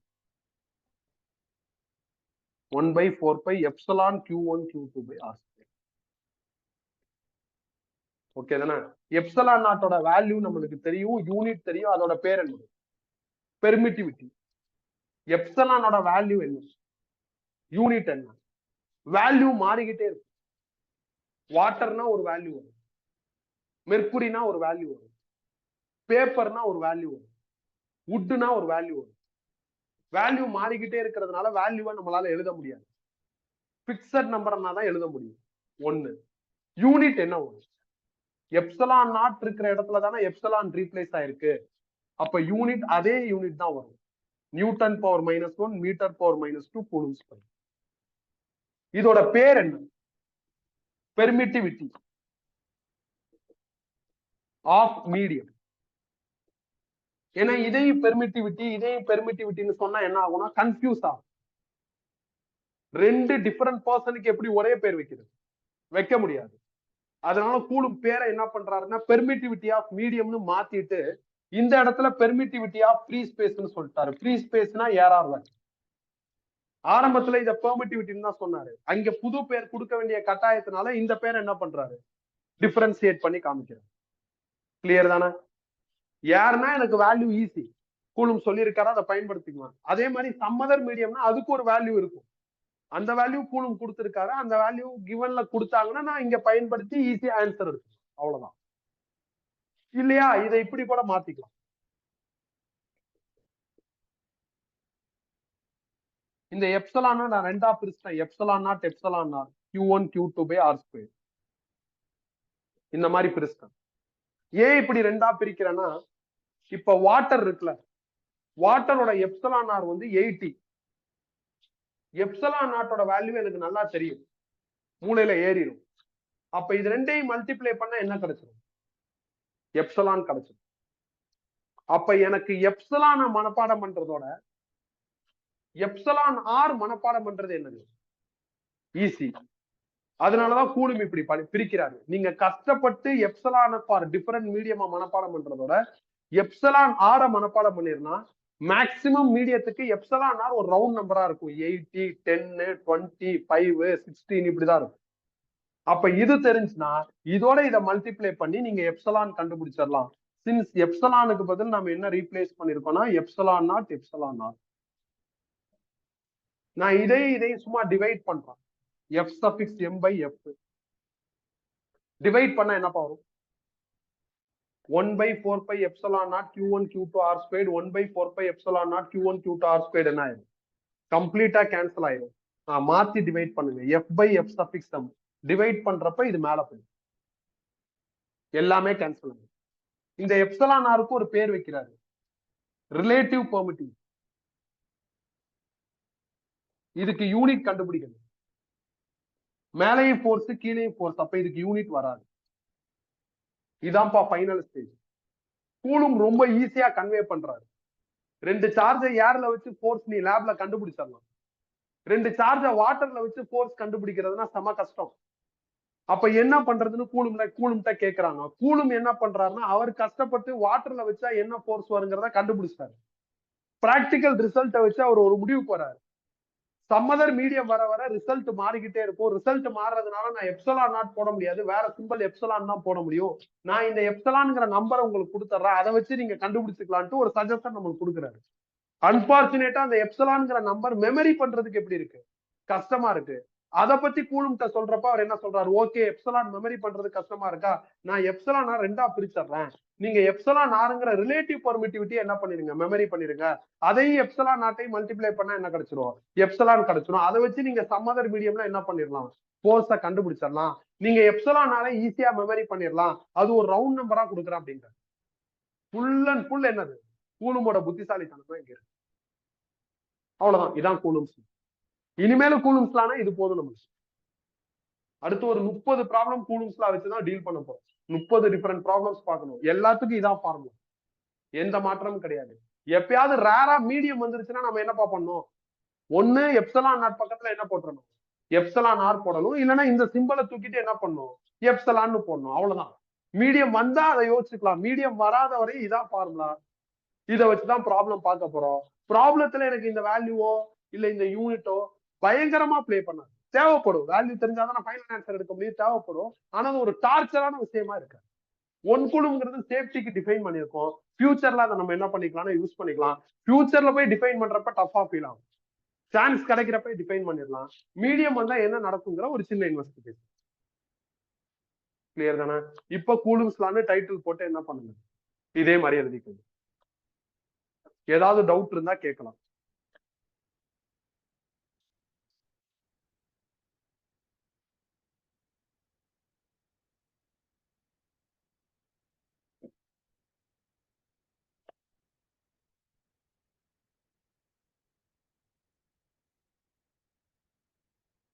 பேப்பர் வண்டி இல்லைங்களா, ஒரு பேப்பர் இருந்தா சொல்லுங்க.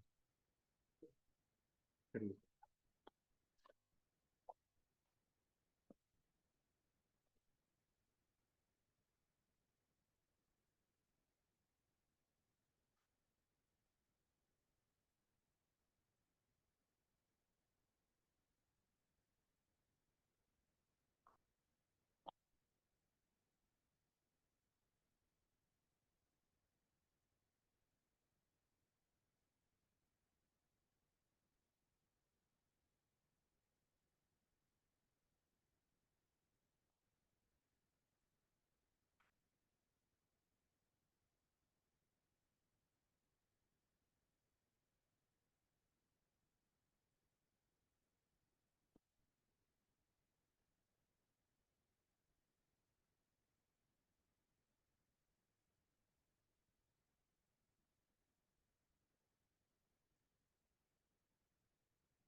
இதுல எதுவும் சந்தேகம் இல்லை.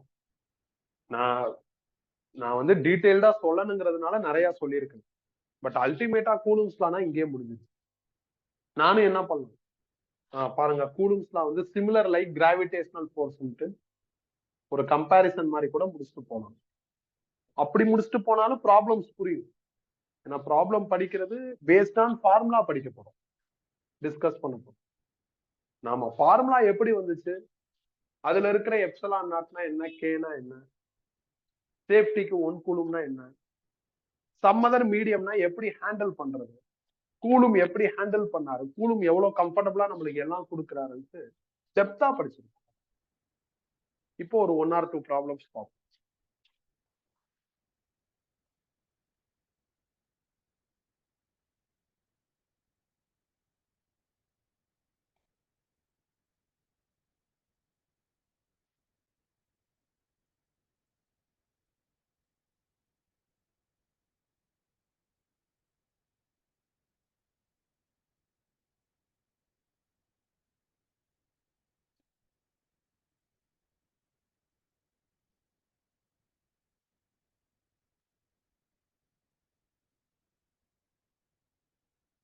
கூலும்ஸ் லால ஃபர்ஸ்ட் ப்ராப்ளம் எழுதுங்க. 2 point charges,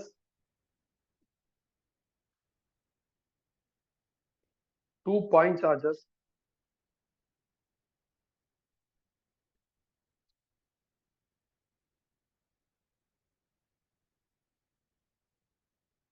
plus 2 coulomb and plus 6 coulomb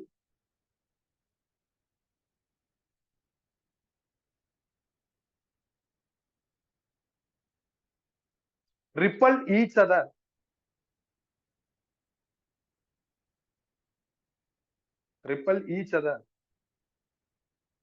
with a force of 12 Newton. Repel each other with a force of 12 Newton.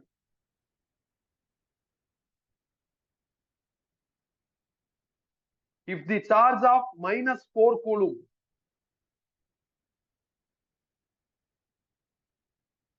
is given to these charges,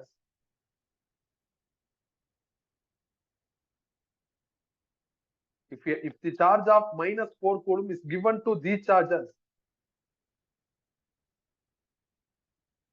the force now is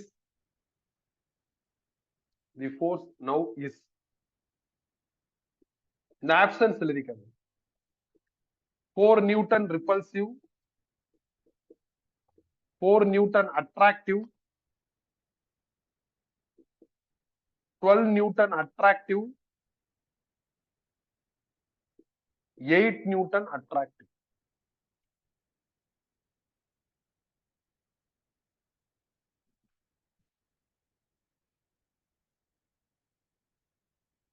இப்ப எதுவும் எழுத வேணா, கவனி. 2 charge, ஒன்னு +2 coulomb, இன்னொன்னு +6 coulomb. அதுக்கு அக்ராஸா உள்ள distance அவங்க கொடுக்கல, நானா ஆறுன்னு எடுத்துக்கிறான். ஆனா ஃபோர்ஸ் கொடுத்துட்டாங்க 12 நியூட்டன். அடுத்து என்ன பண்றாங்கன்னா, இந்த 2 சார்ஜ் +2 கூலும் +6 கூலும், இந்த 2 சார்ஜோட ஒரு -4 கூலும் இன்க்ளூட் பண்றாங்க. அப்ப அடிட்டிவ் நேச்சர் ஆஃப் சார்ஜ் அப்படிங்கிற ப்ராப்பர்ட்டி படி நீ அடிஷனலா ஏதாவது சார்ஜ் கொடுத்தா ஆட் ஆகி கன்சால்டேட் ஆகி சிங்கிள் சார்ஜா மாறும். அப்ப +2 -4னா என்னப்பா ஆயிரும், -2 கூலும்னு வந்துடும். +6 -4னா என்ன ஆயிரும்னா +2 கூலும்னு வந்துடும். இப்ப சார்ஜ் வேல்யூ மாறிடுச்சு. ஆரம்பத்துல எப்படி இருந்தது, 2 6, ஒரு -4 கூலும் எக்ஸ்ட்ரா கொடுத்ததுக்கு அப்புறம் என்ன ஆயிடுச்சுன்னா -2 +2னு மாறிடுச்சு. இப்ப ஃபோர்ஸ் என்னன்னு கால்குலேட் பண்ண சொல்லுங்க. இதுல ஃபோர்ஸ் கொடுத்துருக்காங்கல்ல, இந்த ஃபோர்ஸை கண்டுபிடிக்கிறதுக்கு என்கிட்ட ஃபார்முலா இருக்கு. இந்த ஃபார்முலால என்னென்ன டேட்டா அவைலபிளோ அது எல்லாத்தையும் ஃபில் பண்றேன். F அவைலபிள் அது 12. 1/4 pi epsilon நாட்னா 9 × 10⁻9. Q1 Q2 available 2 × 6. R² தெரியாது. இதுல இருந்து R² கண்டுபிடிச்சா 9 × 10⁻9 வரும். எப்படின்னா இந்த 12 இந்த 12 கேன்சல் ஆகும். பட் இது டிமாண்ட் கிடையாது. டிமாண்ட் என்னன்னா இந்த கேஸ்ல ஃபோர்ஸ் என்னன்னு கண்டுபிடிக்க சொல்றாங்க. ஃபோர்ஸ் கண்டுபிடிக்கிறதுக்கு என்ன ஃபார்முலா? அகைன் அதே ஃபார்முலா தான். 1/4πε0 Q1 Q2/r². 1/4πε0 வேல்யூ 9 × 10⁴ r² எனக்கு ப்ரீவியஸ் கேஸ் மூலியமா கிடைச்சிருச்சு. அதை தாராளமா இங்க யூஸ் பண்ணிக்கலாம். அப்ப அகைன் 9 × 10⁴. இப்ப Q1 Q2 வேல்யூ வேணும். புது Q1 எவ்வளவுப்பா? -2. புது Q2 +2. எந்த காரணத்தை கொண்டு மைனஸ் போட்டுறது. சில டீச்சர் போட்டு சொல்லி கொடுப்பாங்க. இனிஷியலா அது கரெக்ட் மாதிரி இருக்கும். லேட்டரா சிம்பிள் வச்சு ப்ராப்ளம் வரப்போ மைனஸ் போட மாட்டாங்க. அப்போ உனக்கு டவுட் வரும். ஆக்சுவலா இனிஷியலாவும் சரி லேட்டராவும் சரி மைனஸ் பிளஸ் எல்லாம் சார்ஜோட பொலாரிட்டியை மீன் பண்ற லாஜிக். அதனால அதை நீ சேர்க்க கூடாது. -2 +2 எதுப்பா பெரிய சார்ஜ்? ரெண்டு ஈக்குவல் தான். இது மைனஸ், அது பிளஸ், அவ்வளவுதான். அப்படிதான் நீ பிசிக்ஸ்ல யோசிக்கணும். மேக்ஸ் படி +2 பெரிய நம்பர், -2 சின்ன நம்பர்னு யோசிக்க கூடாது. அந்த பொலாரிட்டி என்ன சொல்ல வருதுன்னா அட்ராக்டிவ் ஃபோர்ஸா ரிப்பல்சிவ் ஃபோர்ஸாங்கிறத சொல்ல வருது. ஓகே தானே? அதனால இங்க நீ மைனஸ் போடக்கூடாது. இப்ப 9 × 10⁴ கேன்சல் ஆயிடுச்சுன்னா 4 நியூட்டன் வந்துடும். ஒரு சார்ஜ் மைனஸ் சார்ஜ், இன்னொரு சார்ஜ் பிளஸ் சார்ஜ். அதனால அட்ராக்டிவ் ஃபோர்ஸ். ஏன் அட்ராக்டிவ்னா மைனஸ் அண்ட் பிளஸ் சார்ஜ், அதனால அட்ராக்டிவ் ஃபோர்ஸ். அவ்வளவுதான். இதான் ஆன்சர். அப்போ 4 நியூட்டன் அட்ராக்டிவ்ங்கிறதா கரெக்ட். சில புக்கும் சில டீச்சர் என்ன பண்ணுவாங்கன்னா இங்க மைனஸ் போட்டு ஃபைனல் ஆன்சர் எதுல எடுப்பாங்க? மைனஸ்ல எடுத்துட்டு ஃபைனல் ஆன்சர் மைனஸ்ல வருது, அதனால அட்ராக்டிவ்னு சொல்லுவாங்க. இனிஷியலா அது சக்சஸ் ஆகும், போக போக அது ஃபெயிலியர் ஆகும். அப்ப ஆரம்பத்துல இருந்தே எது சக்சஸ் ஆகுமோ அந்த மெத்தட்ல போறது நல்லது. ஆரம்பத்துல ஒரு மெத்தடு, பின்னாடி போறப்ப இன்னொரு மெத்தட்னு எடுத்துக்க வேண்டிய அவசியம் இல்லை. இந்த ரெண்டு கொஸ்டின்லயும் டிஸ்டன்ஸ் கொடுக்கணும். அப்ப என்ன பண்றது? ஒரு கேஸ்ல கிடைக்கிறத இன்னொரு கேஸ்ல யூஸ் பண்ணிக்கலாம். டிஸ்டன்ஸ் பத்தி பேசவே இல்லை. சிம்பிள் ப்ராப்ளம் எழுதிக்க.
என் கிளாஸ் இப்படிதான்ப்பா இருக்கும்.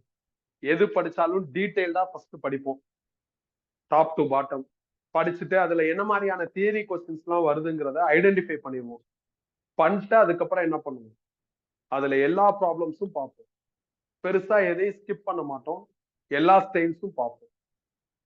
பெரிய ப்ராப்ளம்னா ஜேஇ, மாடரேட் ப்ராப்ளம்னா நீட்டு, சின்ன ப்ராப்ளம்னா போர்டு எக்ஸாம் அப்படின்னு கிடையாது. நிறைய ஜேஇ கொஸ்டின் போர்ட்ல ரிஃப்ளெக்ட் ஆகுது, நிறைய போர்ட் கொஸ்டின் நீட்ல ரிஃப்ளெக்ட் ஆகுது, நிறைய நீட் கொஸ்டின் ஜேஇல ரிஃப்ளெக்ட் ஆகுது. அப்போ பிசிக்ஸ் கலவையா தான் இருக்கு. அதனால நம்ம இப்படிதான் படிச்சாகணும். இப்ப நான் நேத்தும் இன்னைக்கு சேர்த்து 5 ப்ராப்ளம் தான் முடிச்சிருக்கேன். இது கம்மி. ஒரு வீக்னா ஒரு 15 ப்ராப்ளம் ஆவது பார்க்கணும். அப்ப இந்த 15 ப்ராப்ளமும் நம்ம டிஸ்கஸ் பண்ணணும் அப்படின்னா நீ 15 எழுதணும். நான் சொல்யூஷன் டிஸ்கஸ் பண்ணதுக்கு அப்புறம் நீயும் சொல்யூஷன் எழுதணும்னா இதுக்கே ஒரு லாங் டைம் எடுத்து. அதனால நான் ஸ்டைல மாத்திடுவேன். நான் கையில வச்சிருக்கிற நோட்ஸ் உனக்கு ஜெராக்ஸ் போட்டு கொடுத்துருவேன். நீ அதனால கிளாஸ்ல எல்லாத்தையும் கவனிச்சா போதும். வீட்டுல போயிட்டு அதே மாதிரியான ப்ராப்ளம்ஸை நீ பிராக்டிஸ் பண்ணிட்டு வந்தா போதும். அந்த பிராக்டிஸ் பண்ண நோட்டை அடுத்தடுத்த வாரத்துல நான் வெரிஃபை பண்ணுவேன். வீட்டுல ஒர்க் அவுட் பண்ணிருக்கியா இல்லையா, ஏதாவது ஒரு டெரிவேஷன் சொன்னா எழுதி பார்த்துட்டியா இல்லையான்னு வெரிஃபை பண்ணு. நீ இது செஞ்சா போதும். 2 விதமான டீச்சிங் இருக்கு. ஒரு 2 ப்ராப்ளம் நடத்திட்டு 10 ப்ராப்ளம் ஹோம்ஒர்க் கொடுக்கிறது ஒரு டீச்சிங். 12 ப்ராப்ளமே நானே நடத்துறது இன்னொரு டீச்சிங். இந்த மொதல் டீச்சிங் ஸ்டைல்ல இருந்து நான் வெளியே வந்துட்டேன். நான் 2 நடத்திட்டு 10 ஹோம்ஒர்க் கொடுத்தா கிளாஸ்ல இருக்கிற 10 பேரும் ஏதோ ஒரு ப்ராப்ளம் டவுட்னு சொல்லி 10யுமே டவுட்டா என்கிட்ட தான் கேட்கறாங்க. ஆர்எல்ஸ் நெட்ல பார்த்து எழுதிட்டு வந்தாங்க. ஸ்டெப்ஸ் எல்லாம் தப்பு தப்பா இருக்கு. அதுக்கு நானே நடத்திட்டா பிரச்சனை சார்ட் அவுட் ஆயிரும். அப்ப நானே நடத்தணும்னா நான் நிறைய ப்ராப்ளம்ஸ் நடத்தணும்னா என்ன பண்ணும்? கொஞ்சம் மெத்தடை மாத்தணும். நான் நோட்ஸ் கொடுத்தா நீ எழுத வேண்டிய அவசியம் இருக்காது. நோட்ஸ்ல நான் சில அட்ஜஸ்ட்மெண்ட் சொல்லுவேன், சில பாயிண்ட் எக்ஸ்ட்ரா எழுத சொல்லுவேன். அதை எழுதிக்கிட்டா போதும். வீட்டுல போயிட்டு நீ அதை பிராக்டிஸ் பண்ணு.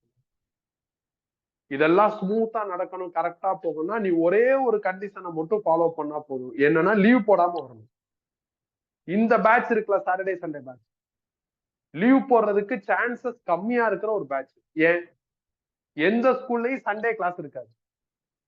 சாட்டர்டே நான் உனக்கு 7:30க்கு மேலதான் கிளாஸ் ஆரம்பிக்கிறேன். ஸ்கூல் லேட் ஆனாலும் நீ வந்துடலாம். கரெக்டா? சண்டே மதியம் தான் கிளாஸ் வச்சிருக்கு. சப்போஸ் மண்டே ஸ்கூல்ல ஒரு எக்ஸாம் இருந்தாலும் நீ சண்டே மதியம் இந்த 1.5 hour கிளாஸ் அட்டன் பண்ணிட்டு கூட என்ன பண்ணலாம், எக்ஸாமுக்கு படிக்கலாம். அதனால இது உனக்கு மோஸ்ட்லி என்ன ஆகாதுன்னா, இந்த ஸ்லாட் பெருசா நீ லீவ் போடுறதுக்கான சந்தர்ப்பத்தை உருவாக்காது. ஏதாவது உடம்பு சரியில்லை அது இதுன்னா நீ என்ன பண்ணிக்கலாம், லீவ் போட்டுக்கலாம். வேற வழி இல்லையே, என்ன பண்றது? அந்த மாதிரி லீவ் போட்டா வீட்லயே ஆன்லைன்ல லைவா அட்டன் பண்ண முடியுமான்னு பாரு. பண்ண முடியலையா, ரெக்கார்ட் பண்ண வீடியோ வெப்சைட்ல போட்டுரும். அடுத்த வீக்ல நியூ ஸ்டூடெண்ட்ஸுக்கு லாகின் தரேன், பழைய ஸ்டூடெண்ட்டுக்கு அதே லாகின்ல போய் இந்த வீடியோ நீ என்ன பண்ணிக்கலாம், பாத்துக்கலாம். சோ கண்டென்ட் உனக்கு மிஸ்ஸே ஆகாது. லீவ் போட்டாலும் இந்த கண்டென்ட்லாம் உனக்கு என்ன ஆயிரும், கிடைச்சிரும். நாம வேற வழி கிடையாது. லாஸ்ட் 5-6 இயர்ஸ் ஜேஇ கொஸ்டின் பேப்பரை டிஸ்கஸ் பண்ணி தான் ஆகணும். 2023ல இருக்கிற சில ஜேஇ கொஸ்டின்ஸ் தான் 2024 போர்டுல வந்திருக்கு. அப்ப 2024 ஜேஇ கொஸ்டின் தான் என்ன ஆகும், 2025 போர்டுல வரும். அப்ப டிஸ்கஸ் பண்ணி தான் ஆகும். சில கொஸ்டின்ஸ் இப்போ 2019, 20, 21, 22, 23, 24 6 வருஷம் இருக்கா, 2 இல்ல 3 வருஷம் கிளாஸ்ல பண்ணிடுவோம். 3 வருஷம் ஆன்லைன்ல தான் உன்னை வரையவே சொல்லுவோம். நம்ம ஆன்லைன்ல புதுசா ஒரு கான்செப்ட் படிக்கிறதுனா கஷ்டம். படிச்ச கான்செப்டோட கொஸ்டின்ஸை டிஸ்கஸ் பண்றப்ப ஆன்லைன் ஒண்ணு கஷ்டமா இருக்காது. ஆன்லைன்ல தான் நானும் பண்ணி ஆகலையே, பண்ணாதான் ரெக்கார்ட் பண்ண முடியும். ரெக்கார்ட் பண்ணாதான் அடுத்த வருஷம் வர பசங்களுக்கு ரெக்கார்டிங்ஸை கொடுத்துட்டு அந்த வருஷம் வர புது விஷயத்தை என்ன பண்ணலாம், ஆஃப்லைன்ல டிஸ்கஸ் பண்ணலாம். எல்லாத்தையும் ஆஃப்லைன்லயும் பண்ண முடியாது, டைம் கிடையாது. இல்லைன்னா நான் ஸ்கிப் பண்ணணும், எனக்கு அதுல உடன்பாடு இல்லை, நான் நடத்தணும்னு நினைக்கிறேன். அப்ப இந்த ஸ்டைல நாம என்ன பண்ணிக்கலாம், ஃபாலோ பண்ணி. பழைய ஸ்டூடெண்ட்ஸுக்கு என்னை பத்தி தெரியும், புது ஸ்டூடெண்ட்ஸ் இதுதான் ஸ்டைலு, இதுக்கு நீ அடாப்ட் ஆகுனா நெக்ஸ்ட் வீக்ல இருந்து அப்படியே நீ ஃபாலோ பண்ணு. ஓகே தானே? கொஞ்சம் டைட்டா தான் இருக்கும். பெருசா ஜோவியலா பேசுறதுக்கு, ஸ்டோரியா எடுத்துட்டு போறதுக்கு பிசிக்ஸ் ஒரு நல்ல சப்ஜெக்ட் கிடையாது. அதனால நம்ம டிஸ்கஸ் பண்றோம் ப்ராப்ளம் இப்படிதான் போறோம். நானே கேப் கொடுப்பேன். நானே அப்பப்ப ஏதாவது ஒரு சாட்டர்டே இல்ல ஏதாவது ஒரு சண்டே லீவ் கொடுப்பேன். ஏதாவது ஒரு வீக் டெஸ்ட் ஃப்ரீ பண்ணி விடுவேன். ரிலாக்ஸ்டா தான் எடுத்துட்டு போவோம். உன்னைய டார்ச்சரே பண்ண மாட்டான். உன்னைய டார்ச்சர் பண்றதுன்னா என்ன இருக்கும்? நான் இந்த ஒரு ப்ராப்ளம் நடத்திட்டு ஒரு ஒர்க் ஷீட்டை கொடுத்துட்டு எல்லாத்தையும் போட்டுவான்னு சொன்னா டார்ச்சர். அது கிடையாது. அந்த ஒர்க் ஷீட்ல இருக்கிற எல்லாத்தையும் நான் தான் நடத்த போறேன். உன்னோட டியூட்டி கவனிக்கிறது மட்டும்தான். வீட்டுல போய் அதை பிராக்டிஸ் பண்ணு. நிறைய நடத்திடுவோம். அதுல இருக்கிற ஸ்டைல் உன்னோட board exam, NEET exam, JEE எக்ஸாம்ல வரப்போகுது. நல்ல ஸ்கோர் எடுக்கலாம். எதுவா இருந்தாலும் நல்ல ஸ்கோர் எடுக்கலாம். தொடர்ச்சியா எடுத்திருக்காங்க. இப்ப லாஸ்ட் இயர் இப்ப கடைசியா நடந்த போர்டு எல்லாரும் சொன்ன ஒப்பீனியன் கஷ்டம். என்கிட்ட படிச்ச மேக்சிமம் ஸ்டூடெண்ட் சொன்ன ஒப்பீனியன் ஓகே, ஈஸி, எனக்கு கஷ்டமா இல்ல, மாடரேட்டா இருந்தது, அவ்வளவுதான். டஃப், நான் ஃபெயில் ஆயிடுவேன், என்னால ஒண்ணுமே பண்ண முடியல, நல்லா படிக்கிறவன் அழுதுகிட்டே வெளியே வந்தான், அந்த மாதிரி எதுவும் என்ன ஆகல, நடக்கல. ஏன்? அவன் ப்ரிப்பேர் பண்ணானோ இல்லையோ கிளாஸ் கவனிச்சுதானே ஆகணும். அப்ப நிறைய ஸ்டைல் ப்ராப்ளம்ஸ் அவன் என்ன பண்ணிருப்பான், அப்சர்வ் பண்ணிருப்பாங்க. சோ அதனால சக்சஸ் ரேட்டு ஜாஸ்தியா இருக்கு. இப்பயும் சொல்றேன், நீ ஜேஇ லெவலுக்கு ப்ரிப்பரேஷன் எடுத்துட்டு வந்து எக்ஸாம் எழுதல, அது அடுத்த பிரச்சனை. ஆனா ப்ரிப்பரேஷன் அந்த லெவல்ல இருந்தாலும் 1 மார்க் ஈஸியா இருக்கும். 26 மார்க்ஸ் நம்மளுக்கு 1 மார்க்கா இருக்கும் போர்டு எக்ஸாம்ல. 26 1 மார்க்ஸுக்கு 26 கொஸ்டின் புக்ல இருந்து எடுக்கணும். புக் பேக் பின்னாடி 1 மார்க்னே ஒண்ணு கிடையாது. எந்த புக் பேக்? என்சிஆர்டி. ஸ்டேட் போர்ட்லயாவது இருக்கும் 1 மார்க். ஒண்ணுமே கிடையாது. அப்ப 26 1 மார்க் எப்படி வரப்போகுது? கிரியேட்டிவா தான் வரும். அப்படின்னா நான் எப்படி படிக்கிறது? என்ன மெட்டீரியல் வச்சு படிக்கிறது? எந்த நோட்ஸை வச்சு படிக்கிறது? குழப்பம் வருதா? அப்ப வேற வழியே இல்லை. நாம எதை பேஸா வச்சு படிக்கணும்? ஜேஇ பேஸா வச்சுதான் படிச்சா நம்மளுக்கு என்ன ஆகும்? இந்த 26 மார்க்ஸ் ஆஃப் 1 மார்க் ஈஸியா ஸ்கோரா மாறிடும். இது மாறிடுச்சுன்னா மித்ததெல்லாம் ஈஸியா பண்ணுது. போர்டு எக்ஸாம்ல ஒரு 5 மார்க்ல வர ஒரு ப்ராப்ளம் கஷ்டமா இருக்க மாட்டேங்குது. அந்த மாதிரி 10 மடங்கு கஷ்டமா இருக்கு 1 மார்க் ப்ராப்ளம். ஆனா அதுக்கு மார்க் எவ்வளவு? ஒண்ணுதான். ஓகே, அதுக்குதான் நம்ம உழைக்கணும். அதை நோக்கி பயணம் பண்ணாவே என்ன ஆயிடும்? நல்ல சக்சஸ் ரேட் வந்து கிடைக்கும். நீ போர்டுக்கு போ, நீட்டுக்கு போ, ஜேஇக்கு போ, அது இஷ்யூ கிடையாது. ஆனா ப்ரிப்பரேஷன் எப்படி இருக்கு? எக்ஸ்ட்ரீம் லெவலுக்கு. ஜேஇ அட்வான்ஸுக்கு நம்ம ப்ரிப்பேர் பண்ண போறது கிடையாது. உங்கள யாரோ ஒருத்தவங்க செம நாலேஜபிளா இருக்கீங்க, அப்ப நான் உனக்கு ஜேஇ அட்வான்ஸ் சஜஸ்ட் பண்ணுவேன், இந்த டெஸ்ட் எல்லாம் எழுதுப்பா அப்படின்னு சொல்லுவேன். எக்ஸ்ட்ரா டைம்ல எழுத சொல்லுவேன்.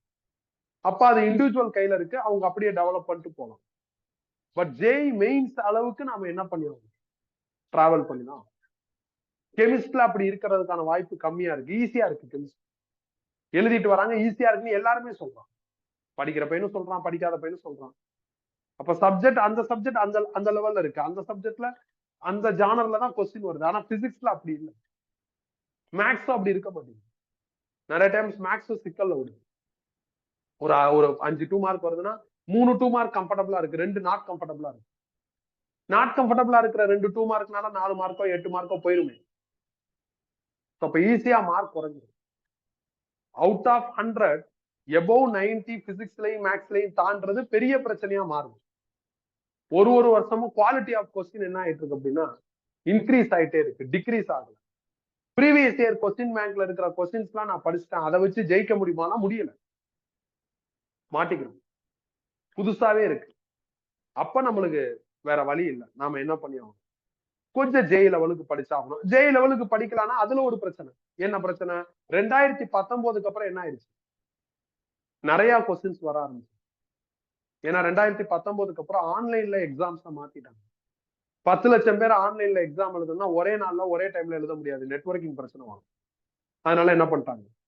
காலைல 1 லட்சம், மதியம் 1 லட்சம், காலைல 1 லட்சம், மதியம் 1 லட்சம், 10 லட்சம் பேருக்கு 10 கொஸ்டின் பேப்பர் வேணும். இதே மாதிரி ஜனவரியில எழுதுற மாதிரி ஏப்ரல் எழுதுனா அப்போ ஒரு 10 கொஸ்டின் 20 கொஸ்டின் பேப்பர் ஆயிரும். அப்போ ஒரு வருஷத்துக்கு 20 கொஸ்டின், 5 வருஷத்துக்கு எத்தனை கொஸ்டின் பேப்பர் ஆயிரும்னா 100 கொஸ்டின் பேப்பர் ஆயிரும். அதுல அடுத்த பிரச்சனை ரிப்பீட் ஆகுதான்னு கேட்டா ஆக மாட்டேங்குது. மேக்ஸ்ல ரிப்பீட் ஆகுதானா ஆகுது, கெமிஸ்ட்ரில ரிப்பீட் ஆகுதுன்னா ஆகுது, பிசிக்ஸ்ல ரிப்பீட் ஆகுற பெர்சன்டேஜ் கம்மியா இருக்கு. 20% தான் ரிப்பீட் ஆகுது, 80% கிரியேட்டிவா இருக்கு. அப்ப என்ன பண்ணணும்?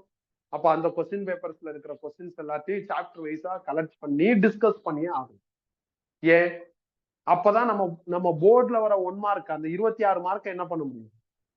ஈஸியா எடுக்க முடியும். இதுக்கு ப்ரிப்பேர் பண்றப்ப ஜேஇ நம்மளுக்கு எப்படி இருக்கும்? ஈஸியா இருக்கும். இவ்வளவு டைட்டா நம்ம இத ப்ரிப்பரேஷன் வச்சுக்கிட்டோம்னா, நீ நீட்டுக்கு பிளான் பண்ணியிருந்தா ஆட்டோமேட்டிக்கா என்ன ஆயிடும்? கவர் ஆயிடும். ஓகே, இப்படிதான் படிச்சாங்க. தனியா ஒன்லி என்சிஆர்டின்னு நான் நடத்திட்டு போனா சீக்கிரமா சிலபஸ் முடிக்கலாம். ஆனா மார்க் நிறைய வரும். கெட்டிங் பாஸ் அப்படிங்கிற மாதிரி தான் மார்க் வரும். நீ கொஸ்டின் பேப்பர்ல இருந்து கொஸ்டின் எடுத்துட்டு வந்து என்கிட்ட டவுட்னு, எனக்கு இது புரியல சொல்லி கொடுங்கன்னு எல்லா கொஸ்டினும் புரியலன்னு என்கிட்ட கேட்கற மாதிரி வரும். இப்ப அப்படி இருக்காது. இப்ப ரொம்ப கம்மியான கொஸ்டின்ஸ் தான் என்கிட்ட நீ வந்து டவுட்னு கேட்கற மாதிரி வரும். மித்ததெல்லாம் உனக்கே ஓகேவா தான். ஆல்சோ உனக்கு நல்ல ஸ்கோர் ஸ்கூல்லே வரணும்னாலும் கொஞ்சம் டைம் ஆகும். கொஞ்சம் தொடர்ச்சியா உழைப்பு போட்டுக்கிட்டே இருக்கணும், தொடர்ச்சியா படிச்சுக்கிட்டே இருக்கணும். அப்ப அதுக்கப்புறம் என்ன ஆகும்? வர ஆரம்பிச்சு. ஓகே தானே? கன்ஃபியூஷன்ல இல்ல. சோ இப்ப இனிமேல் உங்களுக்கு கிளாஸ் டைமிங் என்னது?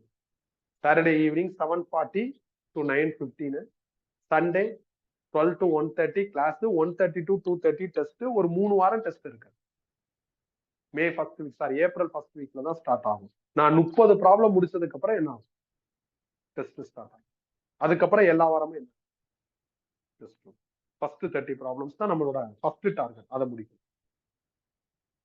கிளியரா? டைம் கிளம்பலாம்.